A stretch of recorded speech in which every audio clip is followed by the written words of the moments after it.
The polished mahogany of the library desk felt cool beneath Alara's fingertips, a stark contrast to the flush of anxiety heating her cheeks. Each evening, as the city lights began to twinkle outside the arched windows of Thorn Manor, a second life began for her, one of hushed servitude and the ever-present hum of unspoken privilege. By day, she was Alara Vance, a scholarship student at the city's most prestigious university, her mind a battlefield of complex theories and late-night study sessions. Her academic achievements were not merely a pursuit of knowledge, they were the very lifeline tethering her to a future she desperately craved for herself and her family.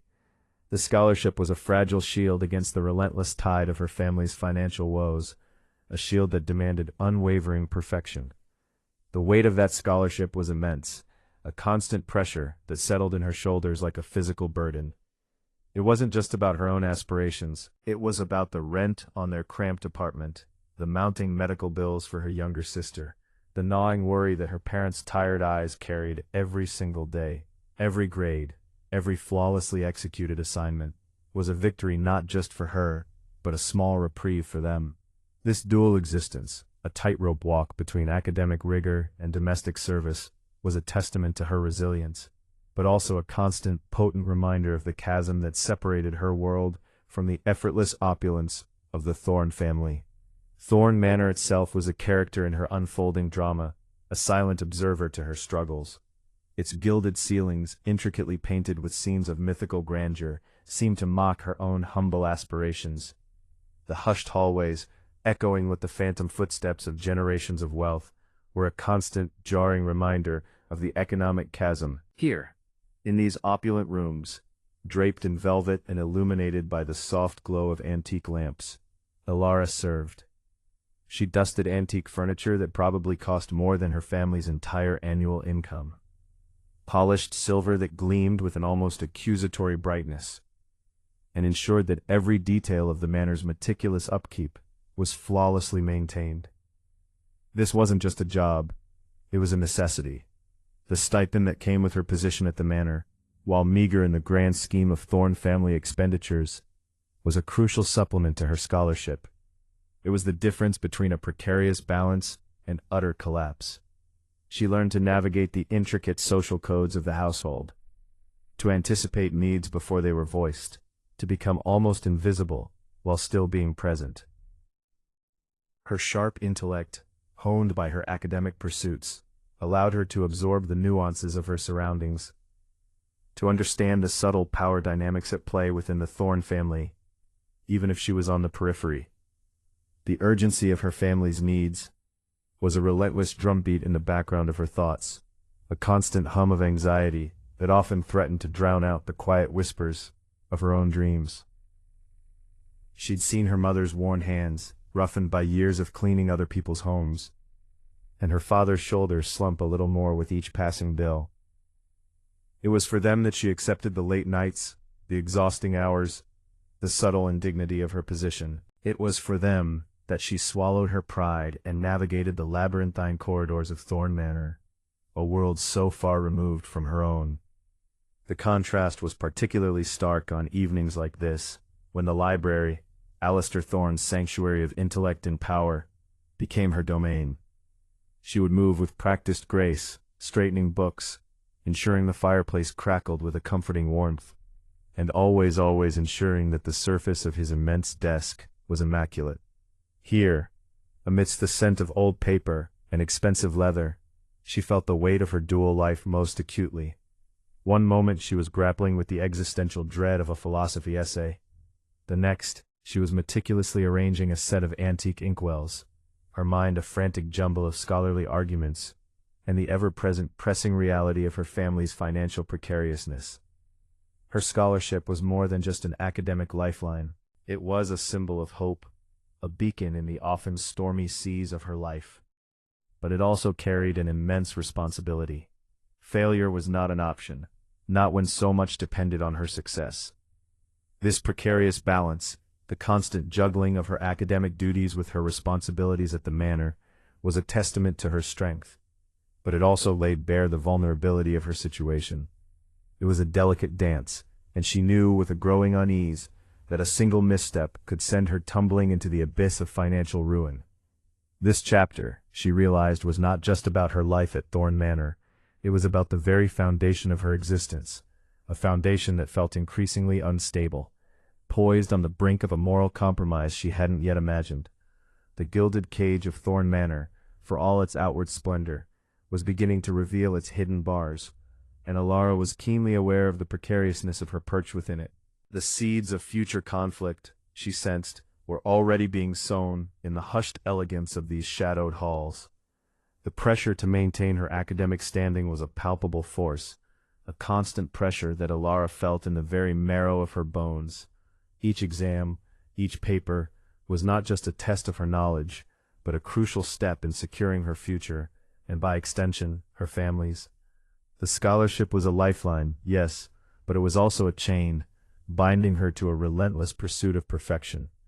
The thought of failing, of losing that vital support, sent a cold shiver down her spine, a visceral fear that gnawed at her during her waking hours and haunted her dreams. She'd seen the worry lines etched deeper into her mother's forehead, heard the quiet sigh that escaped her father after a particularly difficult phone call about overdue bills. These were the burdens she carried, the invisible weight that often felt heavier than any textbook. Even in the quiet solitude of her own small room, the opulent surroundings of Thorn Manor seemed to seep in, a constant silent commentary on her own circumstances. The antique Persian rug beneath her feet, the heavy velvet curtains that blocked out the city's cacophony, the perfectly appointed writing desk, all of it served as a stark, almost painful reminder of the vast economic gulf that separated her from the Thorn family. It was a world of effortless comfort and privilege, a world she could only access as a temporary inhabitant, a servant of its impeccable order. This constant juxtaposition fueled a complex mix of awe and resentment, a simmering awareness of the inherent unfairness of it all. Her work at the manor was more than just a source of income, it was a practical education in a world she was unlikely to ever truly belong to. She observed the subtle shifts in Genevieve Thorne's tone when she spoke to her fiancé Alistair, the almost imperceptible tightening of her jaw when discussing finances. She saw the easy camaraderie between Julian, Alistair's business partner, and Genevieve, a connection that seemed to extend beyond mere professional acquaintance. These were details she absorbed passively at first, but as the days turned into weeks, she began to piece together fragments of a larger, more intricate picture of the lives lived within these walls. The need to provide for her family was a powerful motivator, a fire that fueled her determination. She would often find herself staring at the intricate details of the manor's architecture, the ornate carvings, the handcrafted moldings, and imagine the years of labor and artistry that went into creating such magnificence. It was a world built on resources and legacy, a world that felt impossibly distant from her own, a world of scraping by and making do. Yet here she was, a part of its daily rhythm, albeit a small and often overlooked one. This constant awareness of her dual identity, the scholarship student and the manor staff, often left her feeling fragmented, a person caught between two distinct realities. The precariousness of her situation was a constant low-level hum of anxiety. Her scholarship was a conditional blessing, dependent on her continued academic excellence. A single slip, a dip in her grades, could jeopardize everything. And the meager income from the manor, while essential, was a constant reminder of her dependence. She was acutely aware that her position here, and by extension her ability to support her family, rested on her continued ability to perform her duties flawlessly and to remain unobtrusive. The elegance of Thorn Manor, with its hushed corridors and impeccable service, was a beautiful facade, but behind it lay a complex web of power, privilege, and unspoken rules, a world where one wrong move could have significant consequences. This established her deep-seated sense of duty, a core tenet of her character that had been forged in the crucible of her family's struggles. She felt an unwavering responsibility to her parents, to her sister, a commitment to alleviate their burdens as much as she could. This sense of obligation was a driving force, pushing her to excel academically and to be diligent in her work at the manor. However, this same sense of duty also made her vulnerable. It was the very vulnerability that would soon force her to confront moral compromises she hadn't yet foreseen, pushing her to the edge of her integrity, all in the name of protecting the people she loved. The opulent shadows of Thorn Manor were not just a backdrop. They were an environment that would test her character in ways she couldn't possibly anticipate, setting the stage for a drama that would unfold far beyond the polished surfaces and hushed conversations. Her precarious position, a constant tightrope walk between academic ambition and familial obligation, made her acutely susceptible to the temptations and manipulations that lay hidden beneath the manor's glittering exterior. The weight of responsibility was not just a metaphor, it was a tangible force shaping her every decision, her every fear, and ultimately her every step into the unknown future. The air in the west wing of Thorn Manor was always cooler, a perpetual sanctuary from the late summer heat that still clung to the city. Alara moved through the dimly lit corridors with the practiced silence of a phantom, her duties as diligent as ever. Tonight, her task was to ensure the library remained in perfect order, a ritual that brought a strange sense of calm amidst the constant hum of her anxieties. The scent of aged paper and polished wood was a familiar comfort, a small anchor in the turbulent sea of her existence. She smoothed the already impeccable surface of Alistair Thorne's grand desk, her movements economical and precise. The silence of the manor was usually a companion, but tonight it felt pregnant with an unspoken tension, a premonition that prickled the hairs on her arms. As she turned to straighten a stack of journals on a nearby side table, a faint sound drifted from the study adjacent to the library. It was a sound that shouldn't have been there, a murmur of voices, low and urgent, cutting through the oppressive quiet. Curiosity, a dangerous companion in a place like Thorn Manor, warred with her ingrained sense of discretion. She hesitated, her hand hovering over the spines of the leather-bound volumes. Every fiber of her being screamed at her to retreat, to pretend she hadn't heard, to disappear back into the shadows from which she had emerged. But a more primal instinct, a gnawing sense of unease, held her captive. It was the tone of the voices, furtive and laced with an urgency that suggested secrecy, that drew her in. Peering through the narrow gap between the library door and its frame, Alara found herself a silent observer of a scene that would irrevocably alter the course of her young life. The study, usually a bastion of Alistair Thorne's solitary contemplation, was occupied. In the dim light cast by a single strategically placed desk lamp, Genevieve Thorne, her employer's fiancée, stood close to Julian Vance, Alistair's business partner. Genevieve, usually a vision of poised elegance, was disheveled, her blonde hair slightly mussed, her silk dressing gown clutched around her. Julian, his back partially to Alara, was leaning in, his voice a low rumble that carried surprisingly clearly in the hushed room. Alara's breath hitched. She knew Julian Vance. He was a frequent visitor to the manor, a man of sharp suits and sharper intellect, often seen in earnest conversation with Alistair. He projected an air of amiable charm, a facade that now seemed to crack under the weight of this clandestine encounter.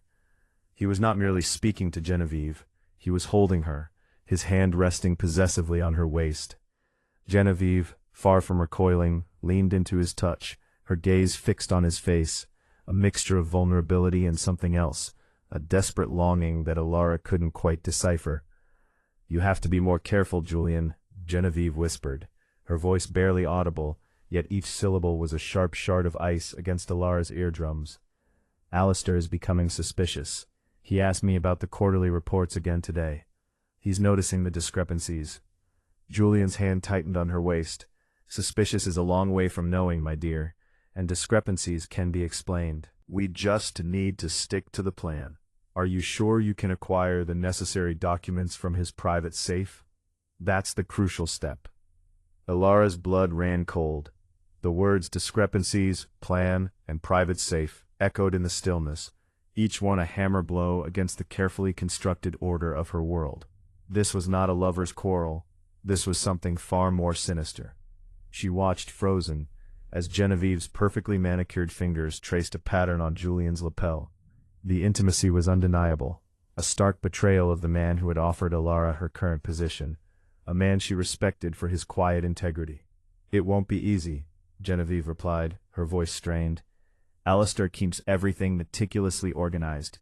But I've noticed, he sometimes leaves the study door unlocked when he's working late. And his safe, it's old. He trusts its security, but I've seen the combination lying around on notepads more than once. Julian chuckled, a low, almost predatory sound. Trust is a weakness, Genevieve, and weakness is something we can exploit. Just get me what I need. Once we have access to his financial records, the rest will be child's play. We'll be able to create the illusion of failure, to drive down the stock prices, and then, when Alistair is forced to sell, we'll be there to buy it all up cheaply. Thorn Industries will be ours. Ours, Genevieve repeated, the word a soft sigh of mingled fear and anticipation. She pulled away from Julian, her gaze sweeping the room, as if sensing Ilara's presence. We must be more discreet. This manor, it has ears, even the servants. Her voice trailed off, a flicker of unease crossing her features. Don't worry, my love, Julian soothed, his voice regaining its practiced charm, though a hard edge remained beneath. No one would suspect a thing. You are the picture of innocence, and I am Alistair's most trusted confidant. We are beyond suspicion. He leaned in and kissed her, a gesture that felt less like affection and more like sealing a pact. Ilara recoiled, her heart pounding against her ribs like a trapped bird. She had seen it all. The affair, the deceit, the calculated plot to ruin Alistair Thorne. The shock was a physical blow, leaving her breathless and trembling. She backed away from the door, her movements clumsy, a floorboard creaking beneath her foot. She froze, listening, her senses on high alert. The murmuring within the study ceased. A moment of tense silence hung in the air, thick with unspoken questions and potential discovery. Then Julian's voice, sharp and inquiring, cut through the quiet. Did you hear something? Genevieve's reply was immediate, a feigned casualness in her tone. No, darling, it's just the wind. This old house, it makes all sorts of noises. Ilara didn't wait to hear more. She fled, her footsteps echoing down the corridor, a frantic rhythm against the polished wood. She didn't stop until she reached the relative safety of the servants' quarters, her mind a chaotic jumble of fear, guilt, and a dawning sense of responsibility. She had stumbled upon a viper's nest, a conspiracy hatched in the heart of Thorn Manor, and she was now an unwilling witness. The delicate balance of her life, already precariously tilted, had just been shattered. The glittering facade of Thorn Manor had finally crumbled, revealing the rot festering beneath. The velvet curtain had been pulled back, and the sight was more terrifying than she could have ever imagined. She had seen the shadows, and now they threatened to consume her. Ilara sank onto the edge of her narrow bed, her hands still shaking, the image of Genevieve and Julian, their faces etched with a dangerous blend of passion and avarice, was seared into her mind. The quiet hum of the manor, usually a background noise, now seemed to amplify the frantic thumping of her own heart. She was just a student, a scholarship recipient barely scraping by, juggling her studies with this menial job. What could she possibly do against a woman like Genevieve, the fiancée of a wealthy magnate, and a man like Julian, his seemingly loyal business partner? The sheer power imbalance was overwhelming, yet the words she had overheard clawed at her conscience. Thorn Industries will be ours. Drive down the stock prices. Ruin Alistair Thorne. These weren't just abstract concepts. They represented the potential destruction of a man who, in his own quiet way, had shown her a degree of kindness. He had offered her this position, a lifeline that allowed her to continue her education. He had treated her with a quiet respect, a stark contrast to the casual condescension she sometimes encountered from others within the household. To stand by and let him be betrayed, to let him be financially ruined, felt like a betrayal in itself. It went against the very core of her being, the ingrained sense of fairness and justice that her parents had instilled in her. The bribe Genevieve had offered her earlier that week, a substantial sum of money pressed into her palm with a hushed, "This is for your silence and your discretion," now felt like a heavy weight in her pocket. At the time, Alara had been stunned, her immediate instinct to refuse. But the desperation, the image of her sister's medical bills, the gnawing fear of failing her scholarship, had chipped away at her resolve. She had taken the money, a decision that now felt like a damning complicity. She had been paid to look the other way, and in doing so, she had inadvertently become a part of the very deception she had witnessed. Guilt washed over her, a bitter wave. She had compromised her principles for financial security, and now, because of that compromise, she was privy to a crime that could destroy a man. The money, a crumpled wad of bills hidden in her sock drawer, felt tainted, a constant reminder of her weakness. Would Genevieve simply dismiss her, her knowledge conveniently erased? Or worse, would Genevieve see her as a threat, a loose end to be dealt with? The thought sent a fresh wave of fear through her. She paced her small room, the worn carpet, a familiar landscape under her bare feet. Her mind raced, a frantic carousel of possibilities and perils. Could she confide in anyone? Her family was too far away, too burdened by their own struggles to offer any real support. The other staff at Thorn Manor were either too low-ranking to be of any consequence, or too deeply ingrained in the household's hierarchy to be trusted. They were part of the machine, and she, with her secret knowledge, was now an anomaly, an outsider. The only person who seemed to possess any semblance of integrity, who treated her with genuine consideration, was Alistair Thorne himself. How could she explain that she had witnessed his fiancée and his business partner plotting his downfall, all while admitting that she had taken a bribe from the very woman who was betraying him? The confession alone was terrifying. It would mean admitting her own moral failing, her desperate act of self-preservation that now seemed like an act of profound foolishness. She would be confessing not just to a crime, but to her own vulnerability, her own susceptibility to Genevieve's manipulation. And what if Alistair didn't believe her? What if he dismissed her accusations as the ramblings of a desperate, ambitious servant, perhaps even saw her as a troublemaker, someone trying to sow discord in his life? The thought was a cold dread. It could mean the loss of her scholarship, her job, her family's only hope. The stakes were impossibly high. But the alternative, remaining silent, felt equally unbearable. To know what she knew and do nothing would be to condone the betrayal, to become an accomplice by omission. The image of Alistair, his quiet dedication to his company, the subtle lines of worry that sometimes creased his brow, flashed before her eyes. He deserved to know. He deserved the chance to defend himself, to protect his legacy.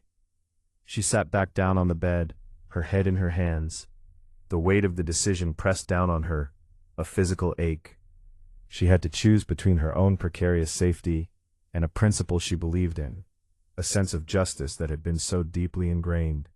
It was a choice between self-preservation and integrity, a choice that would define her in the eyes of herself, if not in the eyes of others.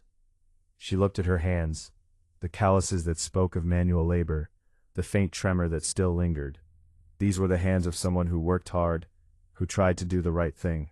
Could she really let them be stained by the silent acceptance of deceit? Could she let the guilt of her complicity fester, poisoning every future success, every moment of peace? The answer when it came was not a sudden revelation, but a quiet, firm resolve that settled within her. She couldn't be silent. The risk was immense, the potential consequences devastating. But the alternative was a surrender of her own moral compass, a descent into a darkness she couldn't bear to inhabit. She would have to tell Alistair Thorne everything. She would have to confess her own complicity, lay bare her weakness, and hope that he could see beyond her desperate act to the truth she was trying to convey. It was a terrifying prospect, a leap into the unknown, but it was the only path that felt true to the person she wanted to be, the person her parents had raised her to be. The shadows of Thorn Manor had revealed their true nature, and Alara knew with a chilling certainty that she could no longer afford to be hidden within them. She had to step into the light, however harsh it might be. The carefully constructed walls of her double life were about to come crashing down. The hours that followed were a blur of anxious pacing and internal debate.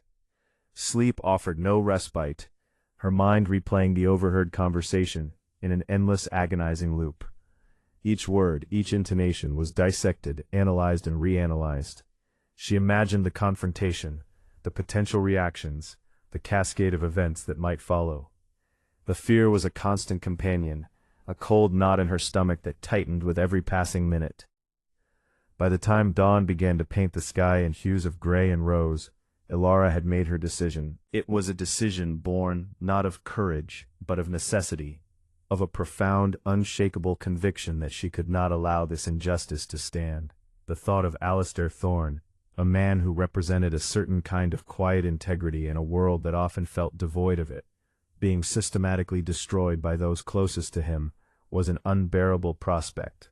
Her own complicity, her acceptance of the bribe, made the situation infinitely more complex, but it also, paradoxically, clarified her resolve.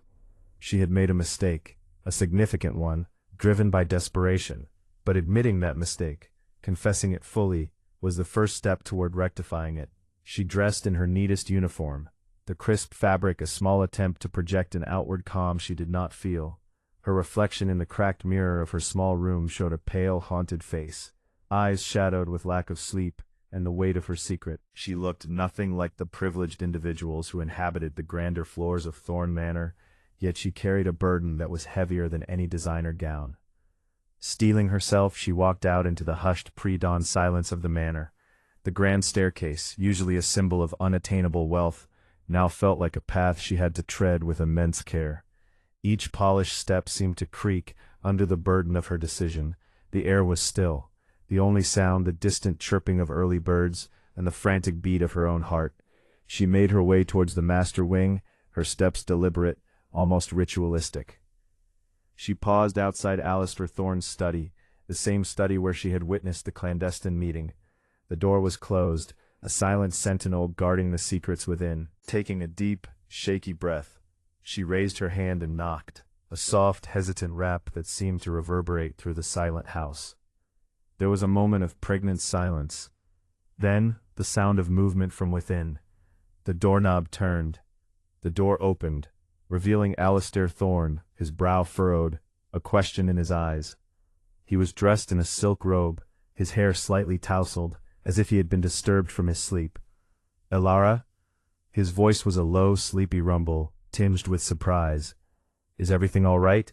Her voice, when she finally spoke, was barely a whisper, strained and tight with the effort of holding back a flood of emotions.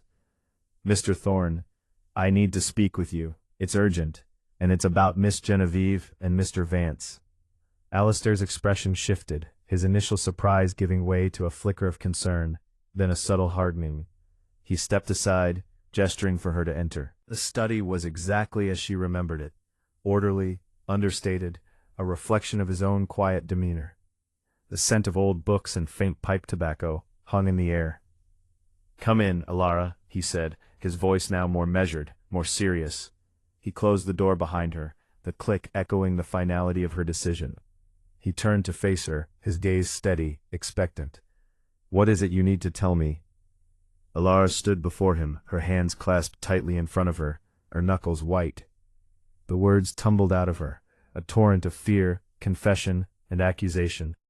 She spoke of the hushed voices, the furtive glances, the illicit embrace she had witnessed in the adjacent room.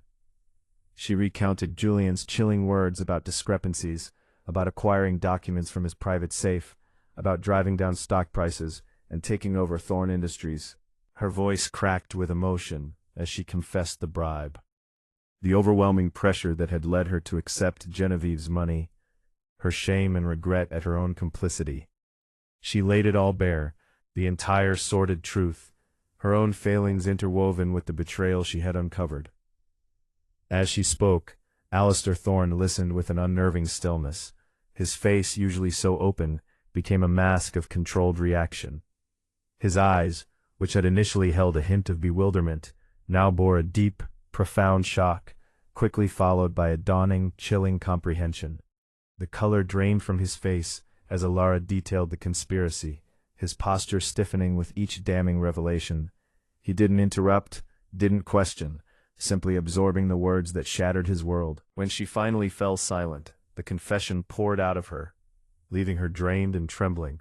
The silence in the study was deafening. broken only by the frantic thumping of her own heart. Alistair stood for a long moment, his gaze fixed on some unseen point in the distance, his hands clenched into fists at his sides. The air in the room crackled with unspoken tension. Finally he exhaled, a slow, shaky breath that seemed to carry the weight of years. He looked at Alara, his eyes no longer just shocked, but filled with a deep, soul-piercing sadness.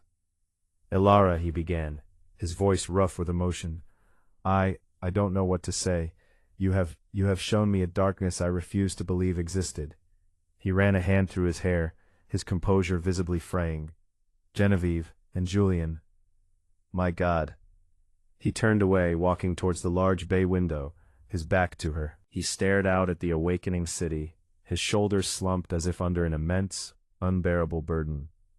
The image of his trusted business partner and his beloved fiancée plotting his ruin was a betrayal of unimaginable magnitude. Alara watched him, her own fear momentarily eclipsed by a surge of empathy for the man whose life was so brutally unraveled before her. "The discrepancies," he murmured, more to himself than to her. "I've seen them.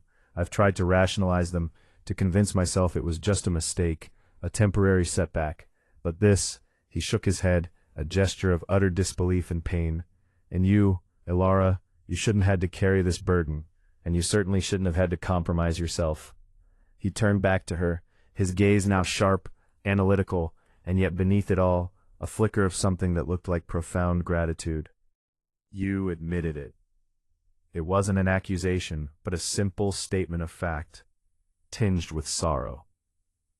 "Yes, sir," Alara whispered, her voice trembling. "I was desperate. I regret it more than anything. I should have refused. I should have trusted my instincts." Alistair walked back towards her, stopping a few feet away. He looked at her, truly looked at her, his gaze piercing, as if seeing beyond the uniform, beyond the fear, to the core of her character. "Desperation can make anyone do things they regret, Alara. But it takes a rare kind of courage to admit it, especially when the consequences could be so severe.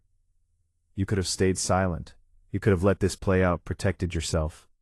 Instead, you came to me." He paused, searching her face. "You could have been like them, but you weren't. That is what matters." A flicker of resolve returned to his eyes, hardening the raw pain. "I need to verify this.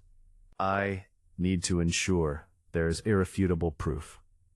He looked towards his desk, his mind already shifting into action, into damage control. "My private safe. You mentioned they were looking for it?" Alara nodded, her throat tight. She said she'd noticed the combination sometimes left lying around, and that he trusted security. Alistair's jaw tightened. He would. He's complacent, too comfortable in his assumed position. He looked at his watch. It's still early. Julian will be gone by now. "Genevieve, I will deal with her directly. But I need proof. Solid, undeniable proof that will stand up to scrutiny. Proof that will protect Thorn Industries." He walked to his desk, his movements decisive. He opened a drawer and pulled out a small, sleek device. "This is a secure voice recorder. I need you to do something for me, Alara. Something that will be dangerous, but necessary. Can you do it?" Alara looked at the recorder, then at Alistair's determined face. Her fear was still present, a cold tremor beneath the surface, but it was now mingled with a sense of purpose, a desperate need to see this through, to atone for her earlier weakness. "What do I need to do, sir?" she asked, her voice steadier now. "Tomorrow evening," Alistair instructed, his voice low and urgent. "Genevieve will be expecting you to perform your usual duties. I need you to go to her private suite. She sometimes takes calls there. If you can discreetly place this recorder, perhaps near her vanity or her bedside table, it might capture something. Something that confirms her involvement, her intent. She's been careless. I believe she will be again, especially if she thinks she has silenced you." He looked directly at her, his gaze intense. "This is a significant risk, Alara. If you are caught, or if anything goes wrong, I cannot protect you. Your position here, your scholarship, it could all be jeopardized. Are you willing to take that risk?" Alara met his gaze, the weight of the decision heavy, but not insurmountable. She thought of the money in her drawer, the shame that clung to it, the gnawing guilt. She thought of Alistair's quiet dignity, the trust he was placing in her now. She had already compromised herself once. This was her chance to reclaim her integrity, to use her mistake as a stepping stone towards a greater good, however perilous the path. "Yes, Mr. Thorne," she said, her voice firm, clear, and unwavering. "I will do it." The icy tendrils of fear, which had gripped Alara moments before, began to recede, replaced by a suffocating wave of disbelief. Genevieve, her elegant composure unraveling with a barely perceptible tremor in her voice, had seen her. The gap in the library door, so innocently overlooked by Alara in her haste to retreat, had been a window into her private, destructive world. But instead of the immediate, fiery accusation Alara had braced herself for, Genevieve's reaction was chillingly calculated. The flicker of panic in her eyes was expertly masked by a sudden, almost imperceptible shift in her posture, a straightening of her shoulders, a tightening of her jaw. It was the subtle, yet potent transformation of a cornered animal into a predator. "Alara," Genevieve's voice, though still a whisper, now held a new, steely resonance, devoid of the earlier vulnerability. It was the tone of someone who had just assessed a threat, and was already formulating a response. She moved with a deliberate grace, stepping away from Julian, her silken robe settling around her like a shield. Her eyes, formerly wide with a shared conspiracy, now focused on Alara with an unnerving intensity, a silent, appraising gaze that seemed to strip away Alara's every defense. "You must have taken a wrong turn. The servants' quarters are that way." She gestured vaguely down the corridor, her hand moving with a practiced elegance that belied the storm brewing beneath the surface. But Alara couldn't move. Her feet felt rooted to the spot, her mind still reeling from the sheer audacity of the betrayal she had witnessed. The implications of Genevieve's words, the implied dismissal, were a cruel mockery of the catastrophic truth she had just stumbled upon. She was not a lost servant. She was a witness, and Genevieve, with her remarkable ability to adapt, knew it. Julian, his own composure momentarily shaken, stepped forward, his arm instinctively reaching for Genevieve, a protective gesture that now seemed possessive, incriminating. "Alistair will not be pleased to hear his staff are wandering the halls at this hour," he said, his voice a smooth, low baritone, laced with an undertone of threat. "Perhaps you should return to your duties, girl, before you find yourself in more serious trouble." The veiled warning hung in the air, heavy and suffocating. Alara felt a prickle of fear, a visceral understanding that these were not people to be trifled with. Their world was one of power, influence, and ruthless ambition, a world far removed from her own struggles. But beneath the fear, a flicker of righteous indignation ignited. She had seen their true faces, the duplicity hidden beneath their polished exteriors. To remain silent, to accept their manufactured reality, felt like a betrayal of Alistair, of her own burgeoning sense of justice, and most importantly, of herself. Genevieve, however, was not finished. She intercepted Julian's attempt to dominate the encounter, her gaze still locked on Alara, a subtle flick of her wrist signaling him to stand back. The air crackled with unspoken tension, a silent battle of wills playing out in the dim light of the corridor. Genevieve took a slow step towards Alara, her movement deliberate, measured, each footfall soft on the Persian rug. Her expression shifted again, the steely composure melting into something that, to an untrained eye, might have passed for concern. "Alara," she began again, her voice softening, taking on a tone of gentle persuasion, almost maternal. "I understand. This must have been startling for you, seeing something unexpected." She paused, letting her words hang in the air, observing Alara's reaction closely. Alara remained frozen, her breath catching in her throat, her mind racing.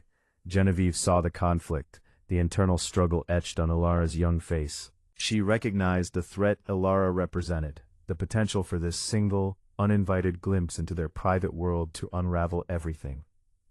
The facade, so carefully constructed, was fragile, and Alara was a crack in its foundation. "It's best that what you saw remains between us," Genevieve continued, her voice dropping to a more intimate, conspiratorial level. She took another step closer, closing the distance between them. Alara could now smell the faint, expensive perfume that Genevieve wore, a scent that had always seemed to symbolize wealth and elegance, but now felt cloying, almost suffocating. You understand, don't you, the consequences for everyone involved, for Mr. Thorne, for his company, for your own position here. Alara swallowed hard, her throat dry. The unspoken threat was clear. If she spoke, her life at Thorne Manor, her scholarship, her family's fragile stability, the weight of the knowledge she possessed, coupled with the immediate danger, was almost unbearable. Genevieve, sensing Alara's faltering resolve, pressed her advantage. "This is a difficult situation," Genevieve said, her voice laced with a feigned sympathy that was almost more unsettling than Julian's veiled threats.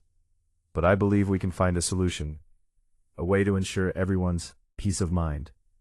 She reached into the pocket of her silken robe, her fingers moving with a deliberate slowness. Alara watched, her heart pounding a frantic rhythm against her ribs, as Genevieve withdrew a thick, folded wad of bills. The amount was staggering, far more than Alara had ever seen in one place. Enough to pay off her sister's medical debts, enough to secure her family's rent for months, enough to ease the gnawing anxiety that had become a constant companion. Genevieve extended her hand, the money resting in her palm, a silent, seductive offering. "This is for your discretion, Alara," she said, her voice barely a whisper, yet each word resonated with an unmistakable clarity. "A token of my appreciation for your understanding. It will ensure that what you think you saw is forgotten, that you continue your duties without any undue complications." The bribe. It was a tangible manifestation of Genevieve's desperation, a calculated attempt to buy Alara's silence, her complicity. The money lay before her, a siren song promising an end to her relentless financial struggles. Alara's gaze flickered from the bills to Genevieve's expectant face, then to Julian, who watched with a predatory stillness, a silent affirmation of Genevieve's proposition. The temptation was immense, a physical force pulling at her. She saw her sister's pale, worried face, heard the desperate pleas for help, felt the crushing weight of her family's dependence on her. This money, this sudden windfall, was a lifeline, a reprieve from the constant struggle. It was a way out, a way to finally breathe, to finally stop worrying about every penny, every bill, every unexpected expense. Genevieve had perfectly exploited her deepest vulnerability, her most profound fear. But then another image surfaced. Alistair Thorne's quiet diligence, his unwavering commitment to his company, the subtle kindness he had shown her, a kindness born not of obligation, but of genuine respect.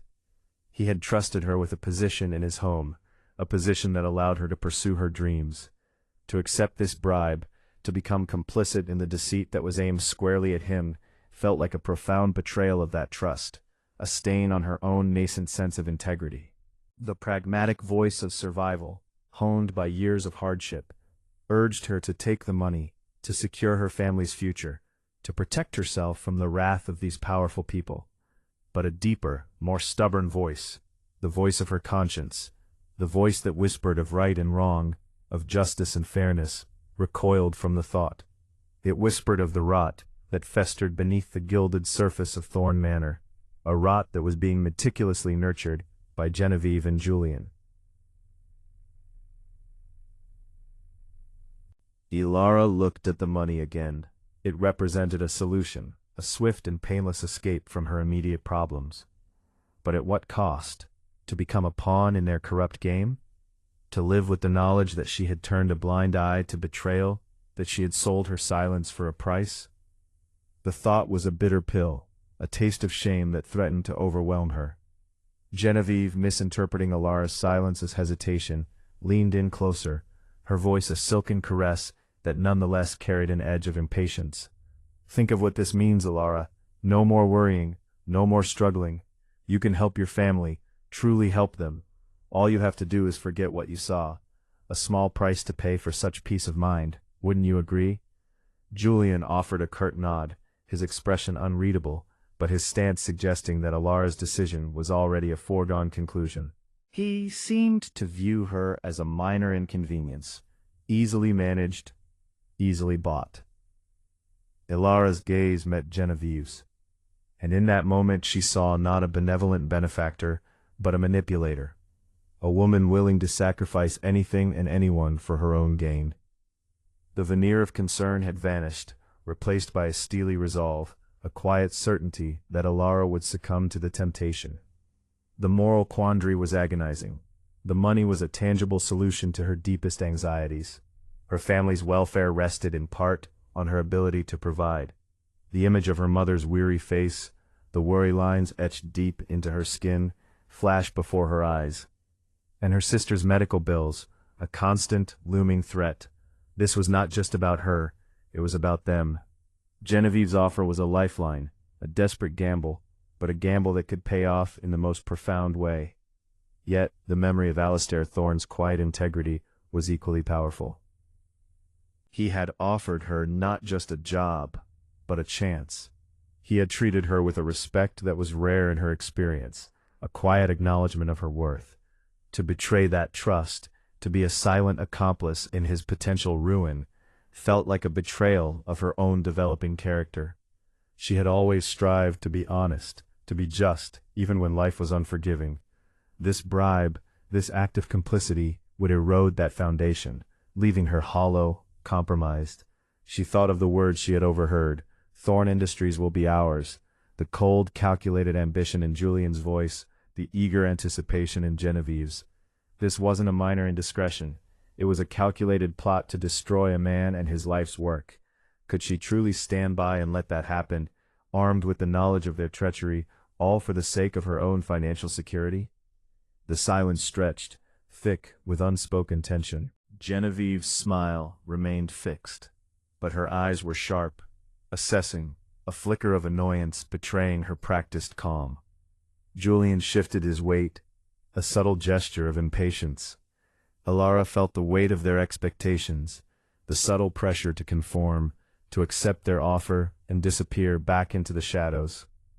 She looked down at the money again. It was so much. Enough to change everything. Enough to erase the constant gnawing fear. But as she looked, a new understanding dawned.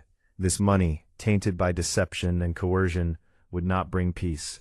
It would bring a different kind of burden, the burden of guilt, the burden of knowing she had compromised her values, of having become what she despised. It was a temporary fix, a Faustian bargain that would ultimately leave her more impoverished than before. A slow, almost imperceptible shake of her head was her answer. It was a tiny movement, easily missed, but it was a definitive rejection. Genevieve's smile faltered, a hairline crack appearing in her carefully constructed facade. "I can't," Alara whispered, her voice barely audible, yet firm. The words once spoken seemed to break the spell, to release a surge of adrenaline through her. She met Genevieve's gaze directly. Her own eyes, though filled with apprehension, now held a newfound resolve. "I can't take it. I can't be part of this." Julian's head snapped towards her, his eyes narrowing with surprise and then quickly with cold anger. Genevieve's composure shattered completely, her mask of concern replaced by a look of pure, unadulterated fury. The expensive perfume suddenly seemed acrid, the air around her charged with her barely contained rage. "You fool," Genevieve spat, the silk of her robe rustling as she took a step forward, her voice sharp and venomous. "Do you have any idea what you're doing? You think you can defy us? You think your pathetic sense of morality is worth more than your own future? Your family's future?" She gestured dismissively at Alara, her eyes blazing. "You are nothing, a nobody. You have no power here." "Perhaps not," Alara replied, her voice trembling slightly, but gaining strength with each word. "But I have my conscience. And I saw what I saw. I heard what I heard, and I cannot pretend otherwise." She took a step back, the fear returning, but it was now tempered by a sense of purpose. She had crossed a line, rejected their offer, and now she was on her own. Julian moved to intervene, his expression grim. "Genevieve, this is getting us nowhere. We need to handle this." But Genevieve waved him away impatiently, her gaze fixed on Alara, a dangerous glint in her eyes. "Handle it? Oh, we will handle it. You've made your choice, Alara." And you will regret it. She took a deep, shaky breath, regaining a semblance of control, though the fury still simmered beneath the surface. You have made a grave mistake. You have underestimated us, and Thorn Manor is a dangerous place for those who make such mistakes. She turned to Julian, her voice regaining its icy calm, though a subtle tremor betrayed her agitation. Ensure she understands the gravity of her refusal, Julian. Make sure she understands that silence is the only option, her only option. She then looked back at Alara, a chilling smile playing on her lips. You will hear nothing more about this, and you will speak of nothing. Do you understand? Alara nodded, her heart pounding like a drum. She understood. The bribe had been a test, a calculated attempt to buy her silence. Her refusal had escalated the situation, transforming her from an unwitting witness into a deliberate obstacle. The air in the corridor grew colder, heavier, the shadows of Thorn Manor seeming to lengthen and deepen, threatening to engulf her. She had chosen the path of integrity, but it was a path fraught with peril, a path that led directly into the heart of the danger she had inadvertently uncovered. The silence Genevieve demanded was no longer a matter of convenience, but a matter of survival, and Alara knew with a chilling certainty that the price of that silence, if she chose it, would be far greater than any amount of money. The days following her confrontation with Genevieve and Julian bled into one another, each dawn a fresh torment for Alara. The wad of bills, still clutched in the depths of her satchel, felt like a burning brand against her skin, a constant reminder of the choice she had refused, and the precariousness of her position. It was a canvas for fragmented nightmares, her mind replaying Genevieve's steely gaze, Julian's predatory stillness, and the damning weight of the money. By day, the opulent halls of Thorn Manor, once a symbol of opportunity, now felt like a gilded cage, each polished surface reflecting her own inner turmoil. She moved through her duties with a newfound mechanical precision, her smile a carefully constructed mask, her heart a heavy stone in her chest. The simple act of serving tea, of arranging flowers, of dusting antique furniture, felt like a performance, a charade played out for an audience she desperately wished to avoid. The weight of the secret pressed down on her, a suffocating blanket that stole her breath and dulled her senses. Every hushed conversation she overheard, every knowing glance exchanged between the household staff, seemed to carry a hidden meaning, a potential threat. She found herself constantly looking over her shoulder, her nerves frayed, her mind a battlefield between the pragmatic need for security and the unyielding demands of her conscience. The knowledge she possessed was a dangerous burden, a truth that could shatter the carefully crafted facade of Thorn Manor, and in doing so, likely shatter her own future. The memory of her sister's frail form, her mother's tired eyes, would surface, a potent reminder of what she stood to lose, of the sacrifices she was making by refusing the bribe. Yet the thought of what Genevieve and Julian were capable of, the sheer scale of their deceit, gnawed at her, a persistent, festering wound. She replayed the encounter in the corridor countless times, dissecting every word, every gesture, searching for a loophole, a justification, a way out that didn't involve compromising her integrity. But there was none. One blustery evening, as rain lashed against the grand windows of Thorn Manor, Ilara was tasked with tidying the master's study. The room, usually a sanctuary of quiet contemplation for Mr. Thorn, felt charged with a different kind of energy tonight. The scent of aged leather and pipe tobacco, usually comforting, now seemed to mingle with an undercurrent of something acrid, something dangerous. Mr. Thorn was away on business, leaving the manor in the care of his wife and her associate. Ilara moved with her usual quiet efficiency, her hands busy with straightening books on shelves, aligning papers on the imposing mahogany desk, and polishing the ornate inkwell.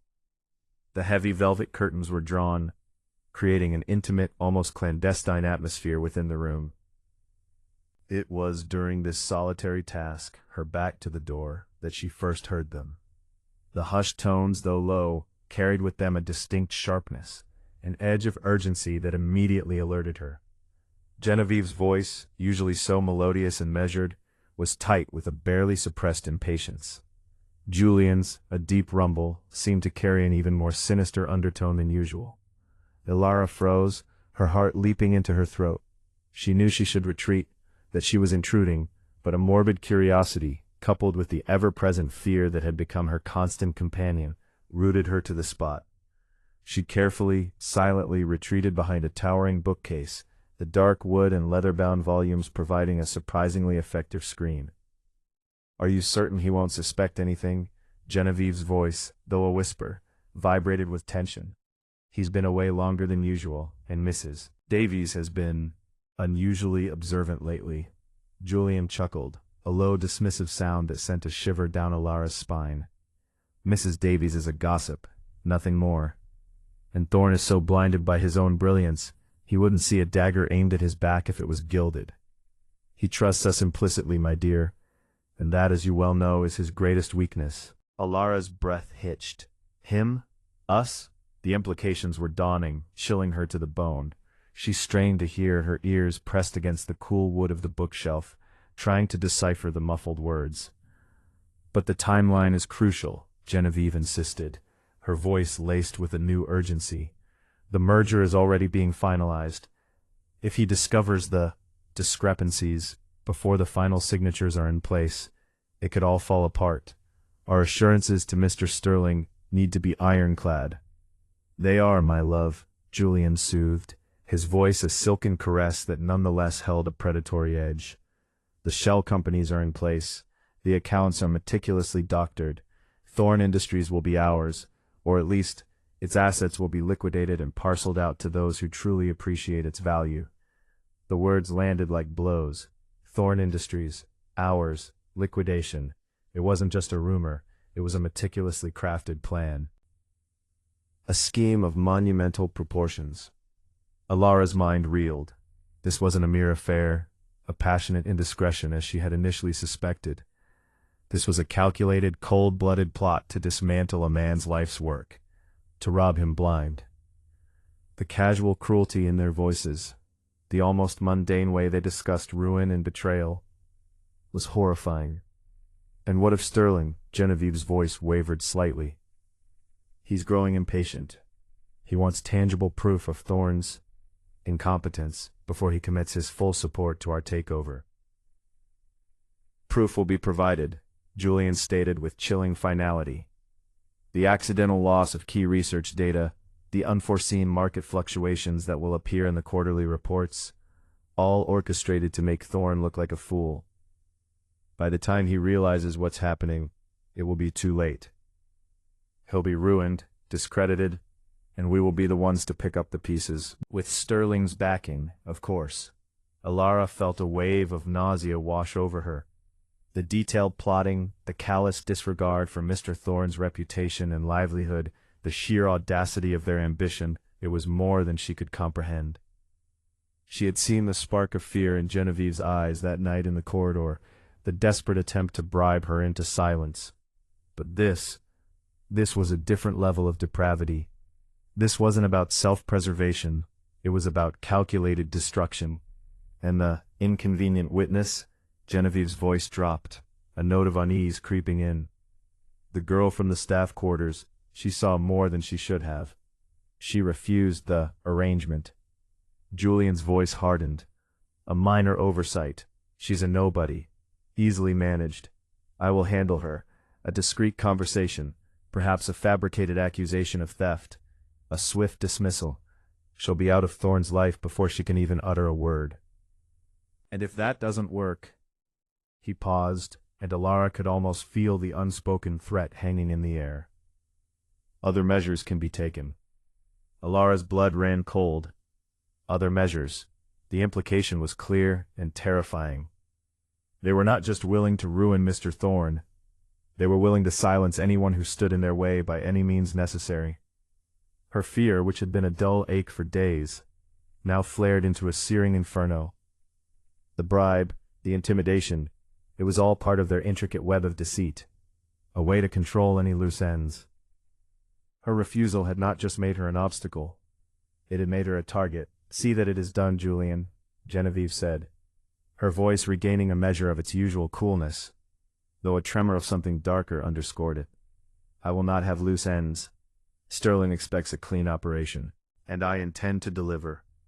Alara stayed pressed against the bookshelf, barely breathing, the rain drumming a frantic rhythm against the glass. She heard the rustle of fabric, the soft thud of footsteps, as Julian and Genevieve moved towards the door. The conversation was over, their chilling conspiracy laid bare for her ears. She heard the click of the door closing, the soft echo of their retreating footsteps, fading down the corridor. Silence descended once more, but it was a heavy, suffocating silence, filled with the echoes of their treachery. Alara remained frozen for a long moment, her mind a whirlwind of shock, terror, and a dawning sense of responsibility. The fear was still there, a cold knot in her stomach, but it was now mingled with a potent cocktail of revulsion and a burgeoning, almost desperate, sense of obligation. She had stumbled upon not just a betrayal, but a plot that threatened to destroy a good man and his legacy. Thorn, with his quiet dedication and his unwavering integrity, deserved to know. He deserved a chance to defend himself, to protect what was rightfully his. The bribe, which had seemed so tempting in its promise of security, now felt like an unconscionable complicity. To accept it would have made her a part of their scheme, a silent accomplice in the destruction of Thorn Industries. Her refusal, though fraught with danger, had been the right choice, the only choice, if she was to retain any semblance of self-respect. But now the weight of that choice was amplified 100-fold. She couldn't just walk away. She couldn't pretend she hadn't heard. The casual cruelty of their words, the detailed plans to ruin Mr. Thorn, the implicit threat against her own life, it was too much to bear in silence. She slowly, cautiously, pushed herself away from the bookshelf, her legs trembling, her hands felt clammy, her heart hammered against her ribs like a trapped bird. The study, once a place of order and calm, now felt tainted, charged with the residue of their poisonous words. She looked at the desk, at the papers she had been organizing, and a new resolve began to form within her. She was not a pawn to be manipulated, not a nobody to be silenced. She had seen their true faces, and she could not allow them to succeed. Her mind raced, desperately searching for a way to act, a way to warn Mr. Thorn without putting herself in immediate peril. She couldn't confront Genevieve or Julian directly. That would be suicidal. She couldn't trust anyone in the household staff. For all she knew, some of them might be in on the scheme, or too afraid to speak out. Her gaze fell upon a small, leather-bound notebook, lying open on the desk, a place where Mr. Thorn sometimes jotted down notes. An idea, fragile and dangerous, began to take shape. She knew Mr. Thorn's personal secretary, a kind, efficient woman named Eleanor, who often handled his private correspondence and was fiercely loyal to him. Perhaps Eleanor could be trusted. It was a risk, a huge risk, but it was a risk she had to take. She carefully scanned the desk, her eyes searching for anything that might provide a discreet means of communication. She found a small plain notepad and a pen. With trembling fingers she began to write, her mind still replaying fragments of the conversation. She couldn't reveal everything, not yet, not in writing, but she could offer a warning, a cryptic hint that would hopefully pique Eleanor's suspicion and prompt her to investigate further. She wrote, "To Miss Eleanor Vance, the foundations of Thorn Industries are in danger, not from the market, but from within. Trust your instincts. A storm is coming, and Mr. Thorn is unaware. A concerned friend." She folded the note carefully, her heart pounding. She would have to find a way to deliver it to Eleanor without drawing any attention, without Genevieve or Julian noticing. It was a delicate operation, fraught with peril. She glanced towards the door, half expecting it to burst open at any moment. The rain continued its relentless assault, mirroring the turmoil within her. The whispers of deceit had become a deafening roar, and Alara knew that her life at Thorn Manor, her very safety, now hung precariously in the balance. She had made her choice, refused the bribe, and now, by uncovering the truth, she had placed herself directly in the crosshairs of a dangerous conspiracy. The path ahead was uncertain, terrifying, but she couldn't turn back. The obligation to Alistair Thorn, to the truth, was now too great to ignore. The silence of the manor was no longer a sanctuary, but a hollow echo of her own internal storm. Alara moved through the days with a forced composure, the weight of her secret a physical burden that settled deep in her bones.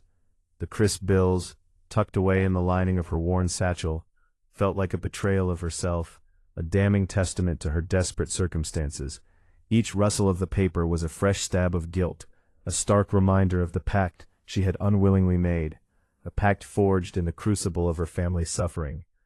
The image of her younger sister, her cheeks gaunt and pale, her small hand reaching out in a silent plea, would flash before her eyes, a potent justification for her actions, yet a constant source of self-loathing. She had accepted the bribe. The words themselves tasted like ash in her mouth. It was a surrender, a compromise of the very principles she held dear. Genevieve's smug satisfaction, Julian's chillingly detached demeanor as they handed over the money, were etched into her memory. They had preyed on her vulnerability, her desperation, and in doing so, had stripped away a layer of her innocence. The opulent surroundings of Thorn Manor, once a beacon of hope, now felt like a gilded cage, the very air thick with the stench of corruption. Every polished surface seemed to mock her, reflecting back a distorted image of a woman forced to choose between her integrity and her family's survival.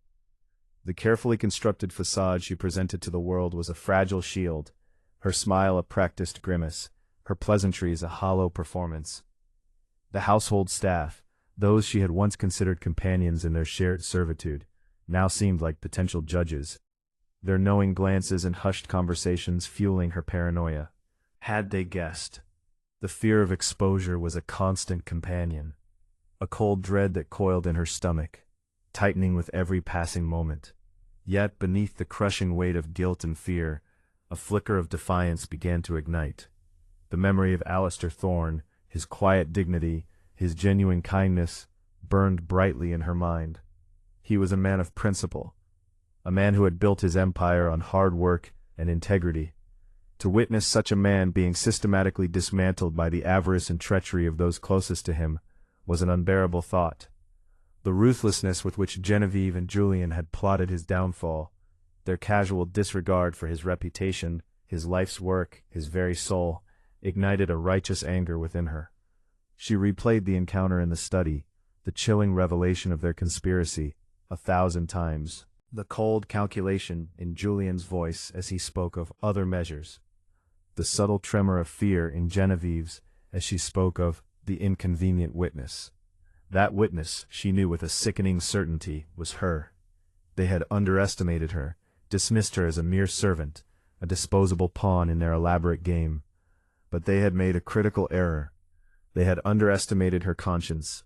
The bribe, the very symbol of her compromise, now felt like a brand of shame. She had accepted it to alleviate her family's suffering, to secure their future. But the cost of that security was proving to be far greater than she had ever imagined. It was a corrosive guilt that gnawed at her, poisoning every moment of relief, every whispered prayer of gratitude. She saw not a lifeline, but a chain, binding her to the very people she now despised. The conflict within her raged, a tempest of conflicting emotions. The pragmatic voice of survival urged her to remain silent, to protect herself, to use the money and disappear. But the voice of her conscience, amplified by the injustice she had witnessed and the respect she held for Mr. Thorne, was growing louder, more insistent. It was a moral precipice, a point of no return. She could no longer stand by and allow this devastating betrayal to unfold, not when she held a piece of the truth, however tainted. The idea began as a whisper, a fragile tendril of thought, and grew into a roaring demand. She had to confess, not just their sins, but her own. She had to lay bare the sordid truth, including her own unwilling complicity. It was a terrifying prospect, a gamble that could cost her everything, her job, her reputation, her freedom. But the alternative, the silent burden of her guilt, the knowledge that she had allowed such wickedness to triumph, was far more unbearable. She remembered the cryptic note she had written to Eleanor Vance, Mr. Thorne's loyal secretary. It was a desperate attempt to warn him, a shot in the dark, but it had been an act of defiance, a refusal to be silenced. Now that defiance needed to evolve, It needed to become a full-blown confession. The weight of the money in her satchel was no longer just a symbol of her family's needs. It was a tangible representation of her moral failure. She had to return it. She had to sever the tie, however painful. The thought of facing Mr. Thorne, of admitting her part in the deceit, sent a tremor of fear through her. But it was a necessary fear, a cathartic tremor that signaled the shedding of her shame. She imagined the scene, her hands trembling as she laid the bills before him, her voice choked with emotion as she confessed the bribe, the coercion, the terrible choice she had been forced to make. She would explain, not as an excuse, but as a truth, the desperation that had driven her to accept the money. She would then reveal the full extent of Genevieve and Julian's treachery, the meticulously crafted plan to ruin him, the danger he was in. This was not about self-preservation anymore.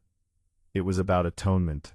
It was about standing up for what was right, even when it meant sacrificing her own comfort, her own safety.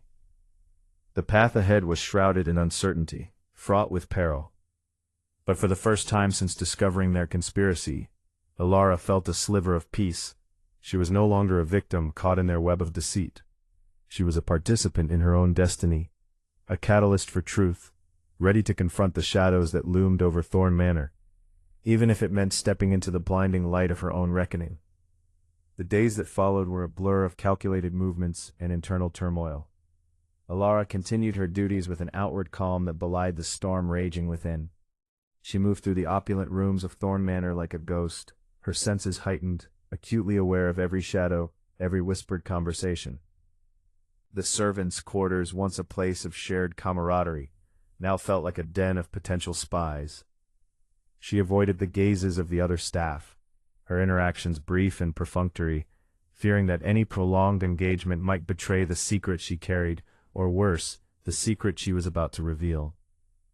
The money still nestled within her satchel felt heavier each day. It was a constant, oppressive presence, a physical manifestation of her compromised conscience. She would trace the edges of the bills with her fingertips, the smooth, cool paper a stark contrast to the burning guilt that seared her soul. She imagined the relief it could bring her family, the comfort it could provide, and for a fleeting moment, the temptation to hoard it, to disappear and start anew, would surge. But the image of Mr. Thorne's unsuspecting face, the quiet integrity that radiated from him, would always quell the selfish desire. His betrayal, orchestrated by those he trusted implicitly, was a wound far deeper than any financial hardship her family might endure. She spent her evenings in her small room, the meager light of a single lamp casting long, dancing shadows on the walls. Sleep offered little solace, her dreams a chaotic tapestry of Genevieve's cold eyes, Julian's menacing smile, and the horrifying details of their plan. She would wake in a cold sweat, her heart pounding, the phantom echo of their voices still ringing in her ears. The fear was a constant companion, a tight knot in her stomach. But it was no longer the paralyzing fear of being discovered. It was the fear of inaction, of allowing their villainy to prevail. She began to gather her thoughts, to organize the fragmented pieces of information she had overheard. She meticulously recalled Julian's casual pronouncements about shell companies, doctored accounts, and Sterling's impending involvement. Genevieve's anxieties about timelines, Mr. Thorne's potential discovery of discrepancies, and the need for tangible proof of Thorne's incompetence were etched into her memory. Each detail, no matter how small, felt crucial. She was not just a witness. She was becoming an investigator, a reluctant detective in a drama that threatened to engulf her. She thought about Eleanor Vance, Mr. Thorne's secretary. The woman was unfailingly kind, efficient, and fiercely loyal to Mr. Thorne. Elara had observed their interactions, the easy respect that flowed between them. Eleanor was Mr. Thorne's confidant, his gatekeeper of information. If anyone could be trusted to act on a warning, it was her. The note Elara had written and slipped into Eleanor's mail tray was a seed of doubt, a whisper in the storm, but a whisper was no longer enough. It was time for a full confession, a thunderous declaration of truth. The decision to confess, to lay bare her own complicity, was the hardest yet. It meant stripping away the last vestiges of self-preservation, exposing her vulnerability to the very people who had exploited it. It meant risking utter ruin, facing the potential wrath of Mr. Thorne, the cold dismissal of Genevieve, and the terrifying possibility of Julian's retribution. But the thought of him being destroyed, his life's work plundered by such venal individuals, was a weight too heavy to bear in silence.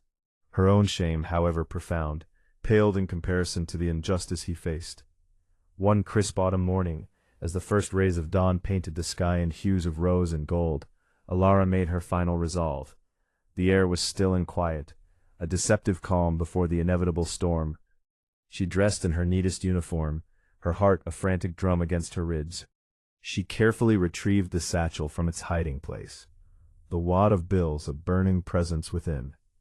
She walked through the silent corridors of Thorne Manor, each step deliberate, each breath measured.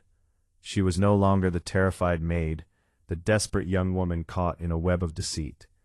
She was Alara, a woman who had seen the truth, and who was ready to face the consequences, whatever they may be.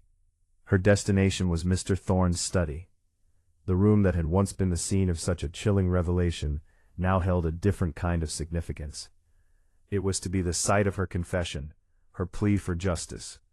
She reached the imposing mahogany door, her hand hovering over the cool brass knob. Taking a deep, fortifying breath, she turned it, the soft click echoing in the stillness. The room was empty, bathed in the soft morning light filtering through the large windows. Alistair Thorne was not yet present, but Alara knew he would be soon. She had timed her arrival carefully, ensuring she would be there when he began his day, before the machinations of Genevieve and Julian could further obscure the truth. She sat at the edge of his imposing desk, the leather-bound notebook still open where she had last seen it, a silent witness to the secrets it held. She placed the satchel, its contents a testament to her compromise, beside her. The crossroads of her conscience had been reached. There was no turning back now. She would speak the truth, all of it, and face whatever judgment awaited her. The silence of the grand hall, usually a comforting blanket of hushed respect for the sleeping manor, now hummed with an almost unbearable tension. Alara stood at the threshold of Alistair Thorne's study, the heavy oak door ajar, beckoning her into the heart of the storm. The room itself was a testament to a life of achievement and refined taste. Towering bookshelves lined the walls, their spines a silent chorus of knowledge and ambition. A vast mahogany desk, usually a symbol of Mr. Thorne's unwavering command, sat bathed in the ethereal glow of the early morning sun, the light catching the dust motes dancing in the air, oblivious to the human drama about to unfold. Her satchel, clutched tightly in her trembling hand, felt like a lead weight, each rustle of the crisp bills within a confession in itself. It was a physical manifestation of her shame, a tangible representation of the difficult, desperate choice she had been forced to make. The guilt, a constant gnawing companion for days, now threatened to consume her entirely, to swallow her whole before she could even utter the first word. Yet beneath the fear, a steely resolve had taken root. She had to do this, for Mr. Thorne, for her family, and most importantly, for herself. The woman who had been coerced into complicity was no longer the only voice within her. The voice of truth, however painful, was now paramount. She stepped inside, the soft click of her shoes on the Persian rug, a surprisingly loud sound in the otherwise still room. Mr. Thorne was not yet present, as she had anticipated. She had arrived precisely at the time she knew he would typically begin his day, before the insidious whispers of Genevieve and Julian could weave their way into his consciousness. She walked towards the imposing desk, her gaze sweeping over the meticulously organized papers, the antique inkwell, the framed photographs that spoke of a life rich with accomplishment, and, she now knew, fraught with betrayal. A solitary leather-bound notebook lay open, its pages a silent testament to the secrets it held. Alara placed the satchel beside it, the act feeling both monumental and terrifyingly simple. She sat at the edge of his desk, her back straight, her hands clasped tightly in her lap, bracing herself for the inevitable. The minutes stretched into an eternity, Each tick of the ornate grandfather clock in the hallway seemed to amplify the frantic thumping of her own heart. She imagined the conversations that had taken place in this very room, the whispered plotting, the calculated deception. She envisioned Julian, his voice smooth and deceptive, weaving a web of lies, and Genevieve, her eyes glittering with a chilling ambition, nodding in agreement. They had treated this grand space, this sanctuary of reason and order, as their personal chessboard, moving pawns and sacrificing pieces with callous disregard. And she, Alara, had been a pawn, a piece they had attempted to buy in silence. Suddenly the heavy oak door creaked open again. Alara's breath hitched. She looked up, her eyes meeting those of Alistair Thorne. He stood silhouetted against the light of the hallway, his tall, imposing figure radiating a quiet authority. His expression, usually one of calm consideration, was etched with a hint of weariness, a subtle shadow that hadn't been there before. He entered the study, his gaze falling upon Alara, a flicker of surprise, then curiosity, crossing his features. He had not expected to find her here, nor in such a posture. "Miss Hayes?" he inquired, his voice a low rumble, devoid of its usual warmth. "Is there a reason you are in my study so early?" Alara swallowed, her throat suddenly dry. This was it, the moment of truth.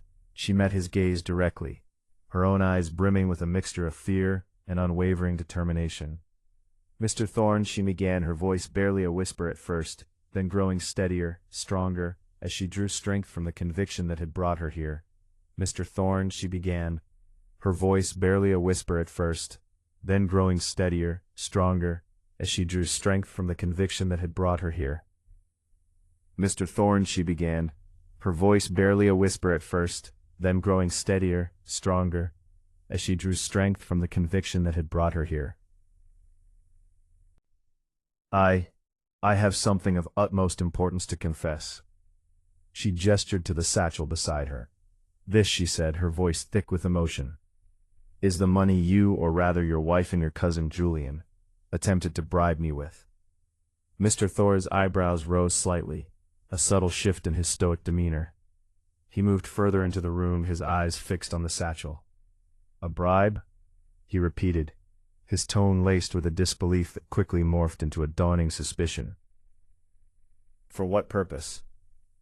"To silence me, sir," Alara replied, her voice gaining a desperate urgency, "to ensure I remained unobservant." She hesitated, the words catching in her throat. "I overheard, I saw something I was not meant to see. In the West Wing, a few weeks ago, a clandestine meeting." Mr. Thorne's gaze sharpened, his weariness receding, replaced by a piercing intensity.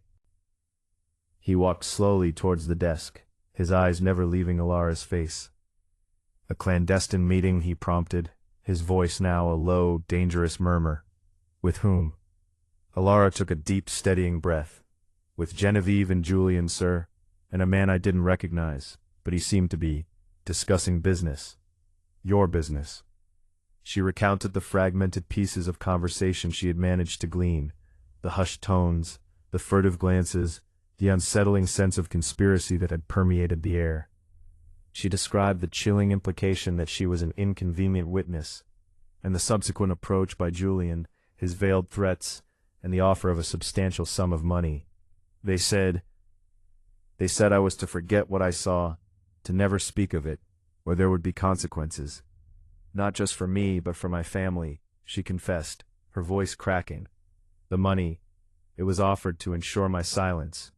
Thorne remained silent for a long moment, his jaw tight, his eyes distant, as if piecing together a puzzle of unimaginable complexity. The sunlight illuminated the fine lines around his eyes, lines that spoke of burdens carried, of sleepless nights. Alara watched him, her heart aching with empathy for the man who was being systematically dismantled by those closest to him. "And you accepted this bribe, Miss Hayes?" he asked, his voice dangerously quiet, a tremor of hurt beneath the controlled surface. The question landed like a blow. Ilara's face flushed with shame. "Yes, sir," she admitted, her voice barely audible. "I did, and I have regretted it every single moment since. My sister, sir, She is gravely ill. My family situation is desperate. They spoke of my sister's mounting medical bills, of the eviction notice my parents had received. They used my family's suffering as leverage. The words tumbled out, a torrent of confession and justification, a desperate attempt to explain the unexplainable. The money, sir. It felt like the only way to secure their immediate safety. But it was a terrible mistake, a compromise of everything I believe in. She reached into the satchel and carefully withdrew a thick wad of banknotes, the very bills that had become a symbol of her moral failing. She laid them on the desk, the money a stark, unwelcome presence between them. I want to return it, Mr. Thorne. I cannot keep it. It feels tainted. Mr. Thorne stared at the money, then back at Alara, his expression unreadable. The silence stretched, heavy with unspoken accusations and the crushing weight of betrayal. Alara braced herself for his anger, for his condemnation. She had failed him, failed herself. But when he finally spoke, his voice was not one of rage, but of profound sorrow. "Miss Hayes," he said, his gaze filled with a deep, unsettling pain, "I am afraid what you overheard, what you saw, was merely the tip of a much larger and far more sinister iceberg." He turned from the desk, pacing the room with a restless energy.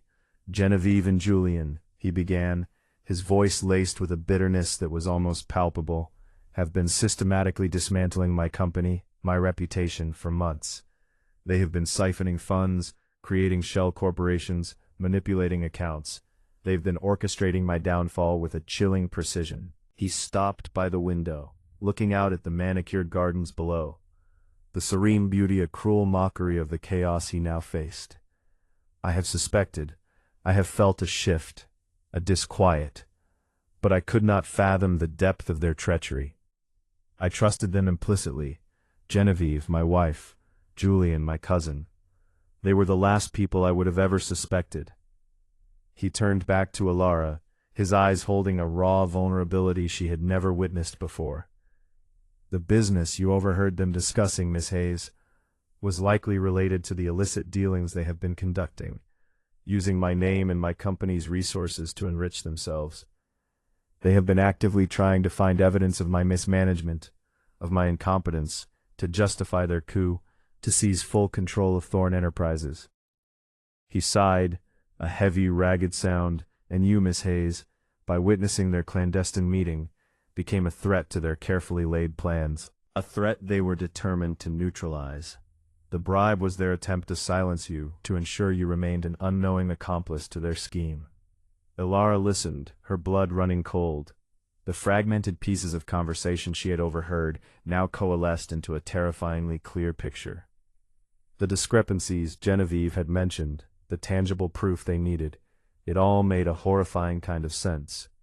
"They were planning to ruin me, Miss Hayes," Mr. Thorne continued, his voice heavy with the weight of the revelation, "to discredit me, to strip me of everything I have worked for my entire life. And they were prepared to use any means necessary, including blackmail and coercion." He looked at the money on the desk, then back at Alara. "Your acceptance of their bribe, while understandable given your circumstances, has unfortunately made you a pawn in their game. But your decision to come to me, to confess and return the money, that act of integrity, Miss Hayes, is invaluable." He walked back to the desk and sat down, his gaze sweeping over the documents, his mind clearly racing. "You have shown me a courage and a honesty that Genevieve and Julian have utterly failed to demonstrate. You have, in your own way, provided me with the confirmation I desperately needed." He picked up the leather-bound notebook, its pages filled with Alara's observations. "These notes," he said, his voice softer now, a hint of gratitude entering his tone, "will be crucial. You have observed more than you realize, Miss Hayes. You have seen the cracks in their facade." Alara felt a surge of relief, mingled with a profound sadness. She had been complicit, yes, but she had also, in her own way, been a witness for the truth. "Thorne," she said, her voice firm, "I overheard them mentioning a man named Sterling. They seemed to be in league with him, discussing some sort of transfer or transaction." Alistair Thorne's eyes narrowed. "Sterling," he murmured, the name clearly resonating with a deep unease. "Yes, Sterling has been a problem." He has been sniffing around Thorn Enterprises for some time, looking for an opportunity to acquire assets at a drastically reduced price. Genevieve and Julian have likely made him an offer, a clandestine sale of company shares, or perhaps even proprietary information. He leaned back in his chair, his expression one of grim determination. This confirms my deepest fears. They are not only trying to ruin me, but they are actively working to betray the company, to sell it out from under me. He looked at Alara, his gaze steady and appraising. Miss Hayes, your confession has placed you in a perilous position. Genevieve and Julian will not take kindly to your defiance. I must ensure your safety. I don't know what to do, sir, Alara admitted, feeling overwhelmed by the gravity of the situation. For now, Mr. Thorne said, his voice resonating with a newfound authority. You will remain here at Thorne Manor. I will arrange for your family to be cared for, their immediate needs met. You will be safe here. And then, Miss Hayes, we will work together. We will expose Genevieve and Julian for the traitors they are. Your honesty has opened a door, and we will walk through it together. He stood up, his demeanor transformed. The weariness was gone, replaced by a steely resolve. He was no longer the victim of betrayal, but a man ready to fight for what was rightfully his. He looked at Alara, a flicker of respect in his eyes. You have faced your own guilt, Miss Hayes, and you have chosen the path of truth. That is a strength that many in this house lack. I am grateful for your courage. You have given me the weapon I needed to fight back. He walked around the desk and offered Alara his hand. Come, he said. We have much to discuss, and we have a reckoning to begin. Alara took his hand, her own trembling slightly, but this time it was not from fear, but from the dawning realization that she was no longer alone, no longer a victim, but a participant in a battle for truth and justice. The grand hall of Thorne Manor, once a symbol of opulence and privilege, was about to become the stage for a dramatic unveiling, a confrontation that would shake its very foundations. The initial shock that had rippled through Alistair Thorne, a raw, visceral reaction to the magnitude of the betrayal, began to recede, replaced by a cold, focused anger. He listened to Alara Hayes, truly listened, not just to the words, but to the tremor in her voice, the earnestness in her eyes, the sheer, unvarnished honesty that seemed to emanate from her. Her confession, though painful, was a balm to the gnawing suspicion that had been plaguing him. He recognized in her a sincerity that mirrored his own deeply held values, a stark contrast to the duplicity he now knew lay at the heart of his own household. He rose from his seat, the weariness momentarily forgotten, a new purpose igniting within him. Miss Hayes, he said, his voice steady, the initial tremor of hurt now replaced by a resolute steel. Your courage in bringing this to me, and your integrity in returning this money, is more valuable than you can possibly imagine. You have given me more than just confirmation. You have given me a starting point. He moved towards a hidden panel behind a heavy tapestry, revealing a discreet alcove containing a secure communications device and a selection of coded ledgers. His movements were precise, economical, honed by years of navigating the intricate world of high finance and corporate intrigue. Genevieve and Julian, he mused aloud, his gaze distant as he accessed the system. They have certainly underestimated me, and they have underestimated you. He began to input a series of commands, his fingers flying across the keypad with practiced ease. This Sterling you mentioned, he continued, his voice thoughtful. He has been a shadow for months, a vulture circling, waiting for Thorne Enterprises to weaken. It seems he has found his inside allies. With a series of clicks and whirs, the secure system began to churn. Alistair Thorne, the once unsuspecting patriarch, was now an architect of his own defense, meticulously dismantling the conspiracy that threatened to consume him. He initiated a series of discreet inquiries, leveraging a network of contacts cultivated over decades, individuals who owed him favors, or who shared his distaste for corporate treachery. He dispatched trusted associates, individuals skilled in forensic accounting and discreet surveillance, to begin the painstaking process of unearthing the truth. He instructed them to focus on the financial records Alara had inadvertently revealed through her observations, the subtle anomalies she had noted in her journal. He was not interested in a swift, explosive confrontation, but in a precise surgical strike, one that would leave no room for doubt, no escape for the perpetrators. The initial results began to trickle in, each piece of information a small victory, a confirmation of Alara's narrative. A forensic accountant, a woman named Mrs. Gable, known for her almost supernatural ability to find financial discrepancies, reported finding a series of offshore accounts, opened under shell corporations that bore no apparent connection to Thorn Enterprises. These accounts, she noted with a quiet precision, had seen significant unexplained inflows of capital in the months preceding Alara's discovery. Alistair reviewed the preliminary report, his jaw tight. The sheer scale of the operation was becoming apparent, a sophisticated scheme that had been meticulously planned and executed. Sterling, he murmured, the name a bitter taste on his tongue. He could see the threads now, weaving together, connecting the shadowy figure to his own wife and cousin. Meanwhile, a discreet investigation into Genevieve's recent activities yielded equally disturbing results. A private investigator, operating under a deep cover, reported a series of clandestine meetings between Genevieve and Julian, not just within the confines of Thorn Manor, but in discreet locations across the city. These meetings, often held at odd hours, involved hushed conversations and the exchange of documents. The investigator, a man named Davies, a former intelligence operative with an uncanny knack for observation, noted Julian's increasingly nervous demeanor, the furtive glances he cast around him, as if perpetually expecting to be discovered. He also observed Genevieve's uncharacteristic assertiveness, a hard edge to her usual graceful facade, a calculated drive that Davies found unsettling. Alistair pored over Davies' reports, the narrative of deceit unfolding before him. He noticed a pattern emerging. Genevieve seemed to be the mastermind, the orchestrator, while Julian, though complicit, appeared to be more of a reluctant participant, perhaps driven by a combination of greed and fear. Alistair recalled Julian's desperate financial straits, the gambling debts that had been a constant source of worry for his family. It was a weakness, he realized, that Genevieve had expertly exploited. He looked at Alara's journal again, her simple yet profound observations. She had seen Julian's agitation, his discomfort, but had interpreted it as guilt over their shared deception.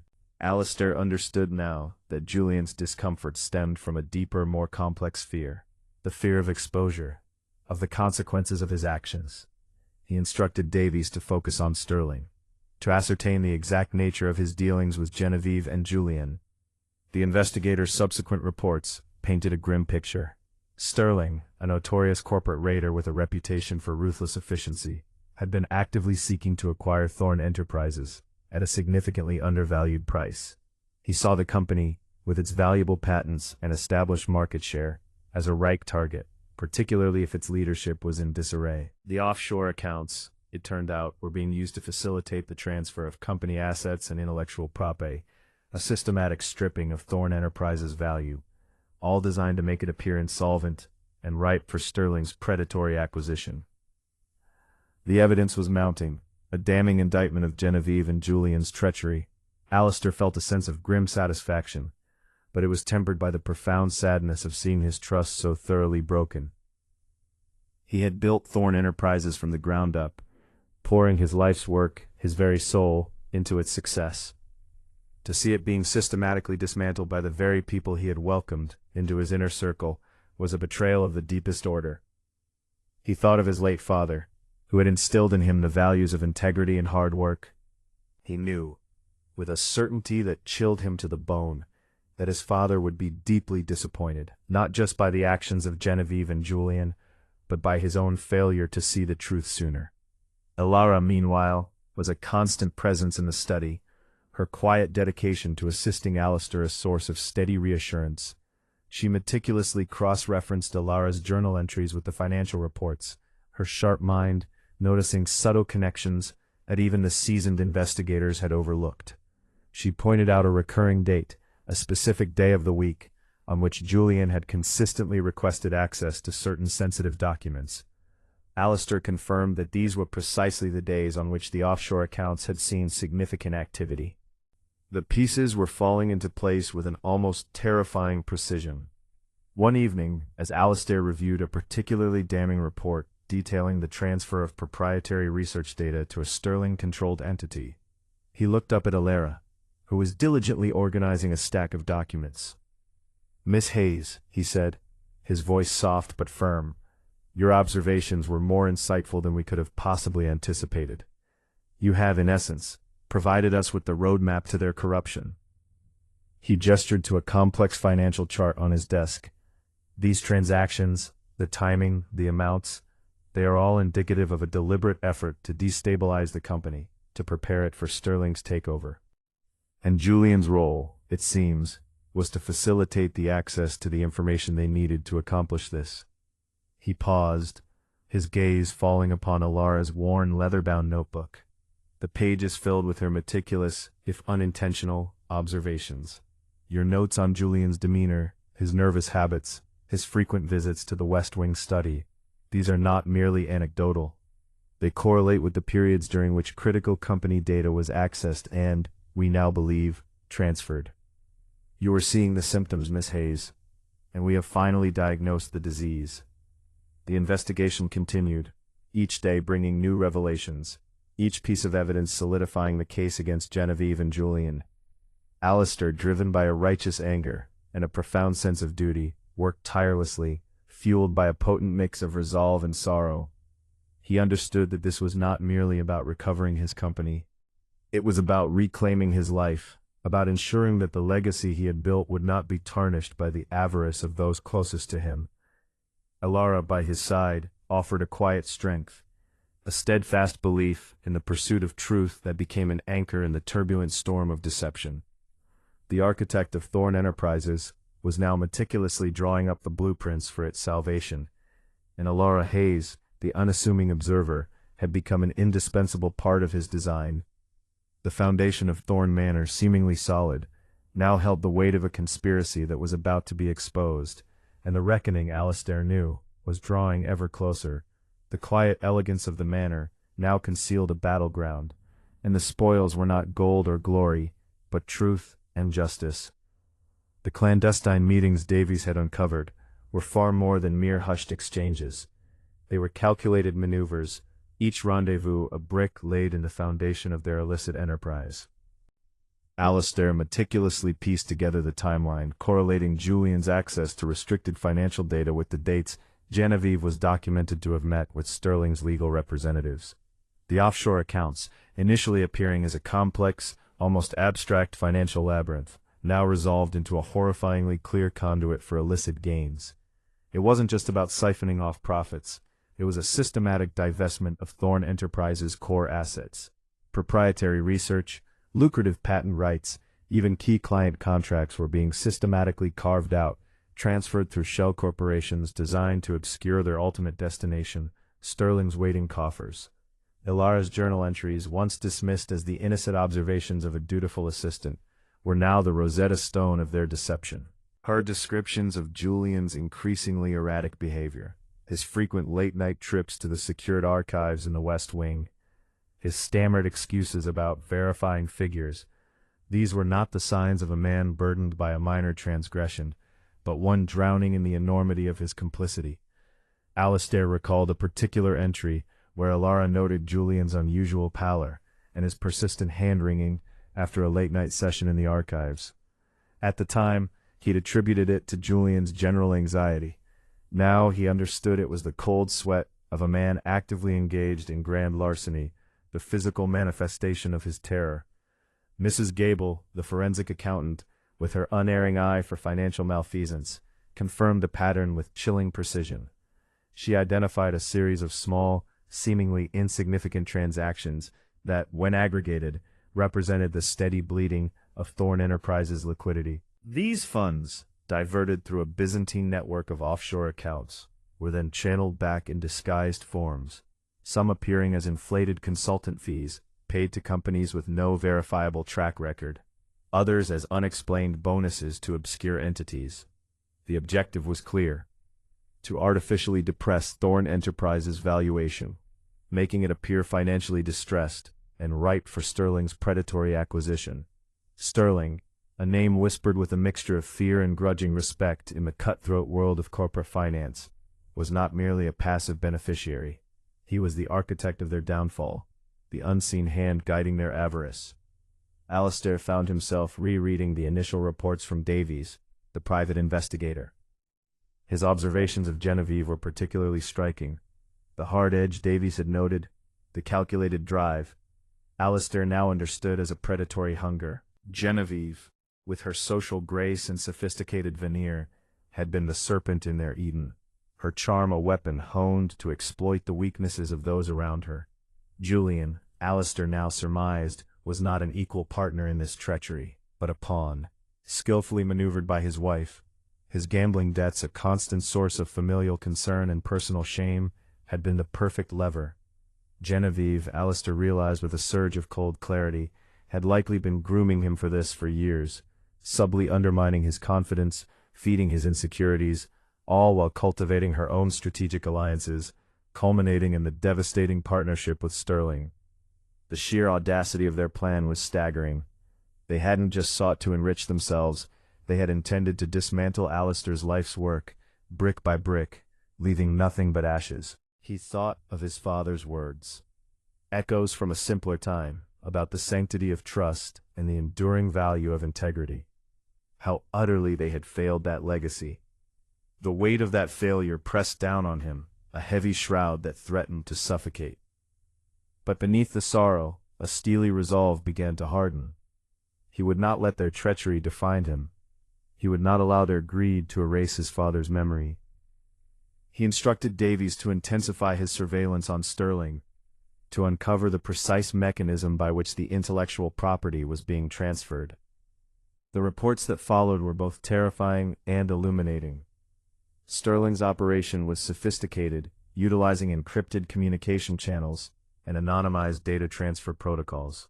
However, Davies, with his years of experience in intelligence gathering, managed to intercept a series of communications that revealed Sterling's primary intermediary, a disgraced former Thorn Enterprises R&D executive, fired years ago for unethical conduct, who harbored a deep-seated grudge against Alistair. This individual, using his intimate knowledge of Thorn Enterprises' proprietary systems, was facilitating the direct exfiltration of sensitive research data, bypassing even Julian's limited access. The evidence was now a mountain, insurmountable and irrefutable. Alistair felt a grim satisfaction, the cold, clean feeling of a surgeon preparing for a vital operation. He knew what he had to do. It was time for the reckoning. He summoned Ilara to his study, his gaze steady, his voice calm as he laid out the meticulously compiled evidence. She listened, her initial apprehensions slowly giving way to a stunned comprehension, then to a quiet outrage that mirrored his own. Her presence, her unwavering belief in his judgment, had been a silent strength, a bulwark against the tide of despair. "Miss Hayes," Alistair began, his voice resonating with a newfound authority, "you have been instrumental in this. Your observations, your integrity, they have been the foundation upon which we have built this case."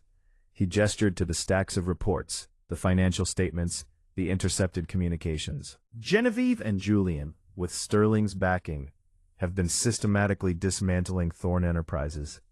They have been selling off our future, piece by piece." He paused, allowing the gravity of his words to sink in.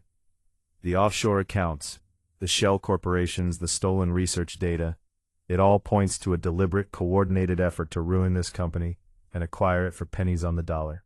Ilara looked at the evidence, her eyes widening with each document Alistair presented. She saw her own humbled journal entries, the seemingly innocuous notes on Julian's behavior, now placed within a context of grand conspiracy. The nervousness she had observed was not the guilt of a minor accomplice, but the terror of a man caught in a web of his own making, a web spun by his own wife. I never imagined," she whispered, her voice laced with disbelief and a dawning anger. "Julian, he seemed so tormented. I thought—" "He was," Alistair interrupted, his tone softening. "Tormented by his own actions, and by the fear of Genevieve's wrath if he faltered. But that does not absolve him. He made his choices." He met Ilara's gaze, his own reflecting a deep weariness, but also a steely determination. We have enough now. Enough to end this. Enough to ensure they face the consequences. The plan for the confrontation was as precise as Alistair's strategy for dismantling the conspiracy. He chose a neutral ground, a private dining room in an upscale, discreet restaurant known for its discretion, a place far removed from the gilded cage of Thorn Manor. He ensured that legal counsel, both for Thorn Enterprises and for himself personally, was present, along with a discreet but formidable security detail. He also made sure that a representative from the Financial Conduct Authority was discreetly informed, their presence a silent promise of swift and severe repercussions.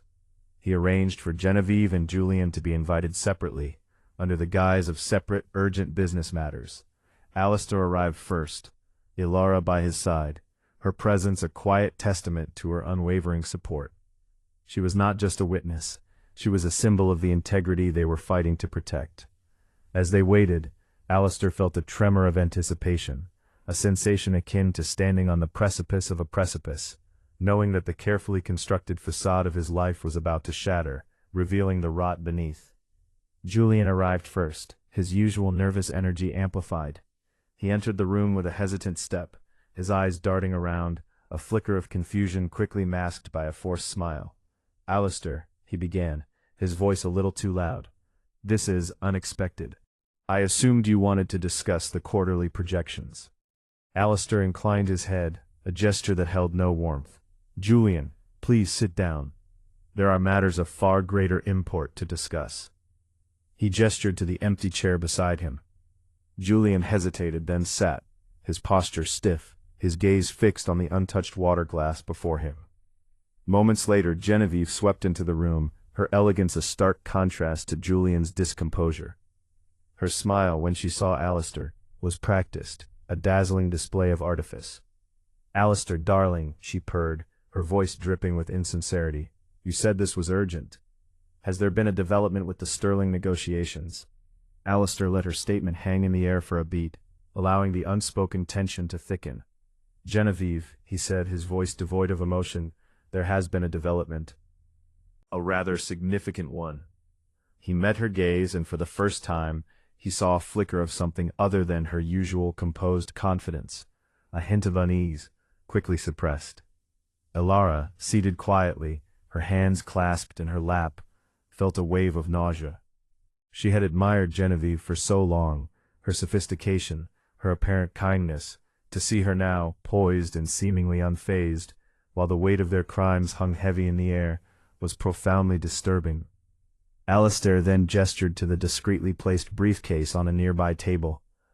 "I believe it's time we reviewed the evidence," he stated, his voice resonating with quiet authority. He opened the briefcase, revealing not just documents, but meticulously organized files, each containing a piece of their unraveling scheme. He began with the financial records, presenting the damning details of the offshore accounts, the shell corporations, the suspicious transactions. He spoke, calmly, methodically, laying out the facts like a prosecutor building his case. Julian visibly paled as Alistair spoke, his hands beginning to tremble. He stole furtive glances at Genevieve, but she remained impassive, her gaze fixed on Alistair, her expression unreadable. It was as if she were watching a play, detached from the unfolding drama. Then Alistair presented the intercepted communications between Genevieve and Sterling's intermediaries, the coded messages, the clear directives for the transfer of proprietary data. He detailed the involvement of the disgraced former executive, exposing the full extent of the breach of intellectual property. He spoke of the deliberate manipulation of Thorn Enterprises' stock price, the systematic effort to devalue the company. As Alistair continued, the facade began to crack. Julian's face contorted with a mixture of fear and dawning horror. He looked at Genevieve, a silent plea in his eyes, but she offered no comfort, no sign of acknowledgement. Her composure, however, was beginning to waver. A subtle flush crept up her neck, her knuckles white as she gripped the edge of the table. "And then there are the meetings," Alistair continued, his voice unwavering. "The clandestine meetings between you, Genevieve, and Sterling's representatives. meetings where plans were finalized, where the fate of Thorn Enterprises was sealed. He looked directly at Genevieve. Plans that involved Julian granting unauthorized access to critical data, plans that involved transferring assets that did not belong to you, plans that were designed to enrich yourselves at the expense of everything I have built. The air in the room crackled with unspoken accusation. Julian finally broke, his voice a choked whisper. "Genevieve, what have we done?" Genevieve finally responded, her voice a low hiss, laced with venom. "We have done what was necessary, Julian, something you were too weak to accomplish on your own." She turned her icy gaze to Alistair. "You speak of betrayal, Alistair. You were too blinded by your own self-importance to see the truth. You left us with no choice." Alistair's jaw tightened. "No choice? You call systematic theft and planned destruction no choice? You call betraying my trust, the trust of this company, no choice?" He leaned forward, his voice dropping to a dangerous low. "You orchestrated this, Genevieve. You manipulated Julian. You conspired with Sterling. You systematically undermined Thorn Enterprises. And for what? Greed? Power? A pathetic attempt to usurp what I have worked my entire life for." The legal counsel, a sharp-eyed woman named Ms. Albright, cleared her throat. "Thorn," she said, her voice measured but firm, "the evidence presented is substantial. We have alerted the authorities. They are en route." The mention of the authorities seemed to shatter Genevieve's remaining composure. Her eyes widened, a flash of pure panic in their depths. Julian, however, seemed almost resigned, his shoulders slumping as if the weight of the world had finally crushed him. "This is preposterous," Genevieve spat, her voice rising. "You have no proof. This is a fabrication." "Oh, but we do, Genevieve," Alistair replied, his gaze never leaving hers. He produced a small encrypted drive from his pocket. "This contains the totality of our findings, cross-referenced with bank records, communication logs, and witness testimonies. Miss Albright here has already submitted a preliminary report to the FCA, and they concur. The evidence is overwhelming." The sound of approaching sirens grew louder, piercing the evening quiet. Genevieve's face drained of color, her sophisticated mask finally crumbling to reveal a woman consumed by fear and rage. Julian simply bowed his head, his fate sealed. The arrival of the authorities was swift and decisive. The atmosphere in the private dining room, once charged with Alistair's quiet fury, now hummed with the sterile efficiency of law enforcement. Genevieve, initially defiant, found herself facing a grim reality as the evidence was presented to the officers. Her blustering protests faded into a stunned silence as the weight of her actions, of the irrefutable proof, bore down upon her. Julian, his spirit seemingly broken, offered no resistance, his downfall a quiet tragedy playing out against the backdrop of his wife's desperate attempts to deflect blame. The news of the conspiracy, of Genevieve and Julian's treachery, spread like wildfire through the business community and the press. Thorn Enterprises, once a bastion of integrity, was suddenly thrust into a scandal that threatened to tarnish its reputation. But Alistair, with Alara by his side, was resolute. He understood that this was not just about punishing the guilty, it was about reaffirming the values upon which Thorn Enterprises was built. Legal proceedings were initiated with swiftness. The evidence Alistair had meticulously gathered was unassailable. Genevieve, facing charges of fraud, conspiracy, and corporate espionage, found her carefully constructed world imploding around her. Her attempts to frame Sterling as the sole architect of the scheme were futile, as the intercepted communications clearly demonstrated her active and willing participation in the planning and execution of the criminal enterprise.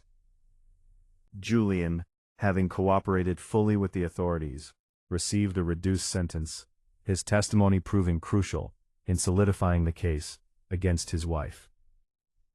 The financial repercussions were equally severe. Sterling, through his legal team, vehemently denied any wrongdoing, but the intricate web of shell corporations and laundered funds eventually led back to his doorstep, albeit through layers of legal obfuscation. Nevertheless, the public exposure of the scheme forced him to retreat from his aggressive acquisition plans for Thorn Enterprises, his reputation as an untouchable predator tarnished. The stolen assets were, in large part, recovered, and the company's stock, though initially shaken, began to stabilize as Alistair moved decisively to reassure investors and employees. Thorn Manor, once a symbol of Alistair's success and the warmth of his family life, now felt like a tomb, haunted by the ghosts of betrayal. Genevieve and Julian were, in effect, banished from his life, their names spoken only in hushed tones, if at all. The opulent rooms that had once echoed with laughter now held a profound silence, a constant reminder of the duplicity that had resided within their walls. Alistair, though victorious in safeguarding his company, bore the scars of the ordeal. The deep-seated trust he had placed in those closest to him had been irrevocably broken. He found himself scrutinizing every interaction, every smile, every seemingly innocuous remark, a constant vigilance that weighed heavily on his spirit. The resilience he had discovered within himself was forged in the fires of this treachery, a strength born not of optimism, but of a hard-won understanding of human nature.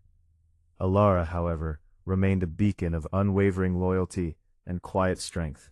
Her belief in Alistair, in the pursuit of truth and justice, had never wavered. She became not just an assistant, but a confidant, a steady hand in the storm. Her presence in the study, her insightful observations, her unwavering dedication were a constant source of comfort and reassurance. She had witnessed the unraveling of a conspiracy, and in doing so, had emerged not just as an observer, but as a silent partner in Alistair's resilience. The reckoning had come, and while it had brought pain and disillusionment, it had also cleared the air, revealing the true strength of Thorn Enterprises and the unwavering integrity of the man who had built it. The path forward would be one of rebuilding, not just of finances and reputation, but of trust itself, a process that would require time, patience, and the enduring tower of resilience. The silence in Thorn Manor was no longer oppressive, but rather a gentle exhalation after a prolonged period of holding its breath. The opulence that had once felt suffocating, imbued with the whispers of deceit, now seemed to settle into a more serene, dignified presence. Sunlight, no longer obscured by the heavy drapes of suspicion, streamed through the tall windows, illuminating dust motes dancing in the air like tiny liberated spirits. Alistair found himself spending more time in its grand halls, not out of necessity for clandestine meetings or tense confrontations, but simply to breathe, to absorb the quiet rebuilding of his sanctuary. And in these moments of relative peace, his gaze invariably found itself drawn to Alara. He watched her move through the manor with a grace that belied her earlier anxieties. She was no longer the hesitant assistant, perpetually on edge, but a steady presence, her movements imbued with a quiet confidence that Alistair found himself increasingly drawn to. He had seen her courage during the reckoning, her unvarnished confession, the raw honesty that had laid bare her momentary lapse in judgment. It wasn't a flaw that defined her, he realized, but rather a testament to her inherent integrity. She had been under immense pressure, caught in a desperate situation, and yet when confronted, she had chosen truth. That in itself was a rare and valuable quality. He remembered the look in her eyes when he had first presented the evidence of Genevieve and Julian's conspiracy. There had been a flicker of fear, yes, but beneath it a profound sense of relief, as if a heavy burden had been lifted. And then, when he had turned his attention to her complicity, the offer of a bribe from Genevieve, she hadn't flinched. She had met his gaze, her voice trembling slightly, but clear, as she admitted her involvement. I was desperate, Mr. Thorne, she had said, her voice barely a whisper, yet it had resonated with an honesty that cut through the layers of deception. The debts, my mother's medical bills, Genevieve knew. She preyed on it. Alistair had seen the shame etched on her face, the self-recrimination that threatened to consume her. But he had also seen something else, a flicker of defiance, a refusal to be entirely defined by that single misguided decision. He had seen her innate goodness fighting its way back to the surface. He had seen a woman who, despite being pushed to the brink, still possessed a moral compass, however temporarily skewed. And in that moment, something shifted within him. The cool, detached businessman who had navigated the treacherous waters of corporate espionage began to see beyond the circumstances, beyond the mistake, to the resilient spirit beneath. He recalled offering her his support, not in the clinical tone of an employer addressing a wayward employee, but with a sincerity that surprised even himself. "Miss Hayes," he had said, his voice softer than usual, "what you did, accepting that bribe, was a mistake, a serious one. But your honesty about it, your willingness to face the consequences, that speaks volumes. Thorne Enterprises values integrity above all else, and you have demonstrated that, despite your circumstances, that is what you strive for." He had paused, letting the weight of his words settle. "We will ensure your mother receives the care she needs. And as for your position here, I believe you can still be an asset to this company. We will work through this together." The surprise on Alara's face had been palpable. The relief that flooded her features was so profound it was almost painful to witness. She had looked at him, her eyes wide and glistening, a silent testament to her gratitude. "Thank you, Mr. Thorne," she had whispered, her voice thick with emotion. "Thank you for seeing me." Now, weeks later, that sense of seeing her, truly seeing her, lingered. He found himself observing the way she handled the increased workload with a quiet efficiency, the way she anticipated his needs before he even voiced them, the way she navigated the lingering awkwardness among some of the staff with a polite but firm dignity. She had been through a crucible, and she had emerged not unscathed, but unbowed. He noticed the subtle ways she had started to reclaim her space within the manor, not with grand gestures, but with small, deliberate acts of self-possession. She would leave a vase of freshly cut flowers on his desk, a splash of color against the muted tones of mahogany and leather. She would recommend a book she thought he might enjoy, her taste in literature surprisingly insightful. These were not the actions of someone seeking to regain favor, but of someone finding her footing, rebuilding her own sense of self-worth. He found himself seeking her out, not for work-related matters, but for conversations that meandered beyond the confines of quarterly reports and market analysis. He asked about her family, about her aspirations, about the small joys that punctuated her days. He learned about her mother's fondness for gardening, about her own quiet passion for painting, a hobby she had long since neglected due to financial pressures. He discovered a depth to her that he hadn't anticipated, a sensitivity and a keen intellect that had been overshadowed by the recent turmoil.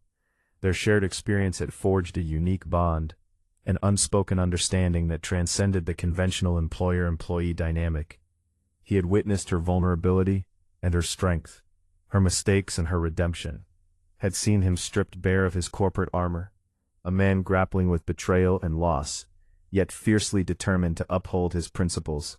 This shared history, this intimate knowledge of each other's struggles, created a fertile ground for something more. The admiration he felt was not just for her resilience, but for the quiet grace with which she carried herself, for the unwavering integrity she now displayed. One evening, as the last rays of sunlight painted the sky in hues of orange and violet, Alistair found Alara in the library, a place she had grown to favor for its tranquility. She was carefully cataloging a new acquisition of rare books, her brow furrowed in concentration. He stood in the doorway for a moment, simply watching her, the quiet hum of her dedication, a stark contrast to the previous chaos that had consumed the manor. "Miss Hayes," he said, his voice gentle, breaking the silence. She looked up, a soft smile gracing her lips. "Mr. Thorne, I was just ensuring these beautiful old things found their rightful place." He walked into the room, the scent of aged paper and leather enveloping him. "You've done an excellent job settling back in," he commented, his gaze lingering on her. "The manor feels lighter with you here." Alara's smile faltered slightly, a hint of the old insecurity flickering in her eyes. "I'm glad, Mr. Thorne. I truly want to make amends." Alistair moved closer, leaning against a tall bookshelf, his arms crossed. "Amends are being made, Alara," he said, using her first name for the first time. The sound of it on his lips seemed to surprise them both. "Your work has been exemplary, your loyalty unwavering. I value that."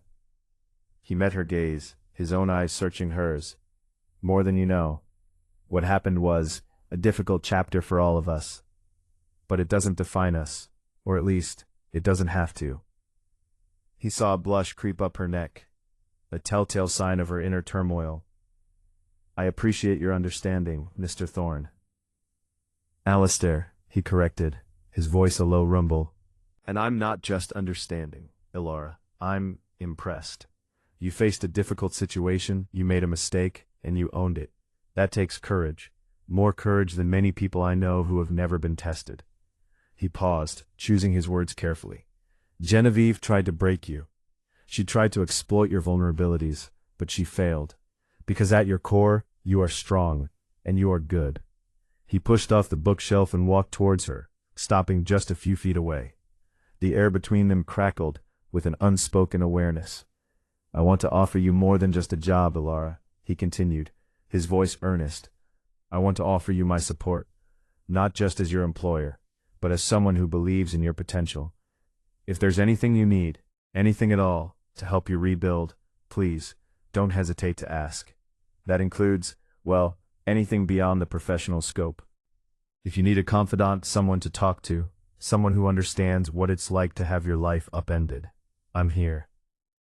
Ilara looked at him, her eyes wide, a mixture of astonishment and a hesitant hope dawning within them. The offer hung in the air, a fragile seed planted in the fertile ground of their shared ordeal. It was more than just words of reassurance. It was an acknowledgement of her worth, a testament to her resilience, and a tentative step towards a connection that promised something far richer than mere professional camaraderie. In the quiet aftermath of the storm, a glimmer of new beginnings had indeed appeared, illuminating the path forward with a soft, hopeful light. The oppressive silence that had once permeated Thorn Manor, a suffocating blanket woven from suspicion and deceit, had finally begun to dissipate. It was replaced by a gentle quietude, a collective exhale from a household that had been holding its breath for far too long. Sunlight, once an unwelcome intruder, now streamed through the towering windows, no longer dimmed by the heavy velvet curtains of distrust. It illuminated the dancing dust motes, each one a tiny, liberated spirit swirling in the renewed atmosphere. Alistair found himself drawn to the manor's expansive halls, not for the clandestine meetings or the tense confrontations that had become his norm, but simply to breathe, to absorb the serene rebuilding of his sanctuary, and in these stolen moments of peace, his gaze inevitably found itself drawn to Ilara. He observed her, a silent spectator to her quiet resurgence. She moved through the manor with a newfound grace, a stark contrast to the anxious young woman who had first arrived, perpetually on edge. Now she was a steady presence, her movements imbued with a quiet confidence that Alistair found himself increasingly captivated by. He had witnessed her courage during the recent reckoning, her unvarnished confession, the raw honesty that had laid bare her momentary lapse in judgment. It wasn't a flaw that defined her, he was beginning to understand, but rather a testament to her inherent integrity. She had been subjected to immense pressure, ensnared by a desperate situation, and yet, when confronted, she had chosen truth. That, in itself, was a quality as rare as it was valuable. He recalled the exact moment he had presented her with the irrefutable evidence of Genevieve and Julian's elaborate conspiracy. He remembered the flicker of fear that had crossed her face, quickly followed by a profound sense of relief, as if a suffocating weight had finally been lifted from her shoulders. And then, when his focus had turned to her own unwilling complicity, to the tempting offer of a bribe from Genevieve, she hadn't flinched. She had met his gaze directly, her voice trembling, yes, but unwavering in its clarity, as she admitted her involvement. I was desperate, Mr. Thorne, she had confessed, her voice barely a whisper, yet it had resonated with an honesty that pierced through the layers of deception that had permeated Thorn Manor. The debts, my mother's medical bills, Genevieve knew. She preyed on it. Alistair had seen the shame etched onto her features, the self-recrimination that threatened to engulf her. But beneath it, he had also perceived something else, a flicker of defiance, a refusal to be entirely defined by that single misguided decision. He had witnessed her innate goodness fighting its way back to the surface, a beacon in the darkness. He had seen a woman who, despite being pushed to the very brink, still possessed a moral compass, however temporarily skewed.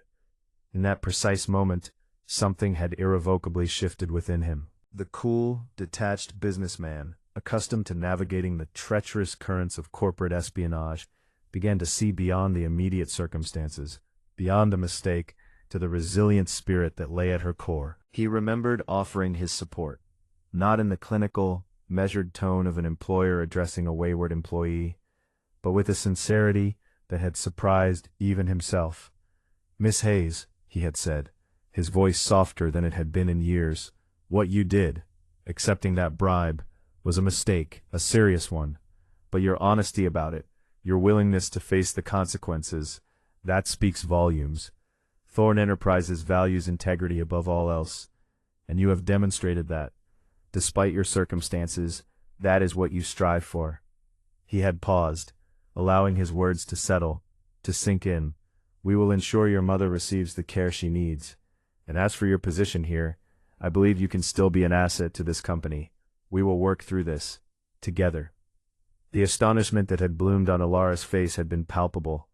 The wave of relief that had washed over her features was so profound, so overwhelming, that it was almost painful to witness.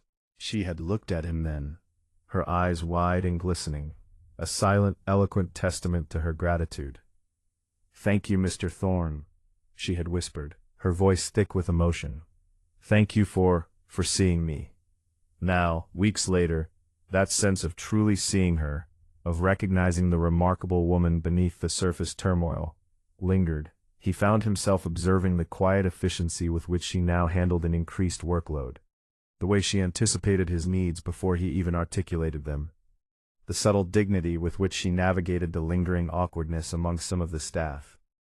She had endured a crucible, and she had emerged, not unscathed perhaps, but undeniably unbowed. He noticed the subtle ways she had begun to reclaim her space within the manor, not through grand pronouncements, but through small, deliberate acts of self-possession.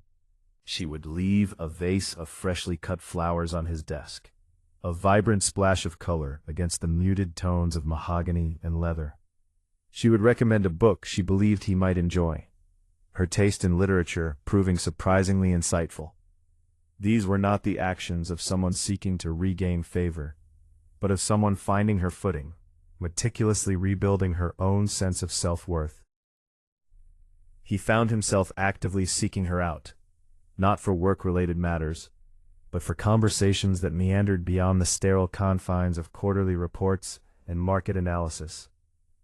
He inquired about her family, about her aspirations, about the small, everyday joys that punctuated her days. He learned of her mother's deep fondness for gardening, about Alara's own quiet passion for painting, a hobby she had long since neglected due to the crushing weight of financial pressures. He discovered a depth to her that he hadn't initially anticipated, a sensitivity and a keen intellect that had been understandably overshadowed by the recent turmoil. Their shared experience, the intense crucible they had both navigated, had forged a unique bond, an unspoken understanding that transcended the conventional employer-employee dynamic. He had witnessed her vulnerability and her inherent strength, her mistakes and her subsequent redemption.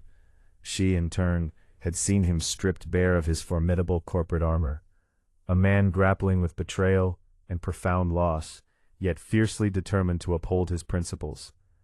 This shared history, this intimate knowledge of each other's struggles and triumphs, created a fertile ground for something more profound to blossom. The admiration he felt was not solely for her resilience, but for the quiet grace with which she now carried herself, for the unwavering integrity she displayed with every passing day. One evening, as the last fiery rays of the setting sun painted the sky in dramatic hues of orange and violet, Alistair found Alara in the expansive library, a room she had grown to favor for its profound tranquility. She was meticulously cataloging the new acquisition of rare books, her brow furrowed in concentration, a picture of quiet dedication. He stood in the doorway for a silent moment, simply observing her.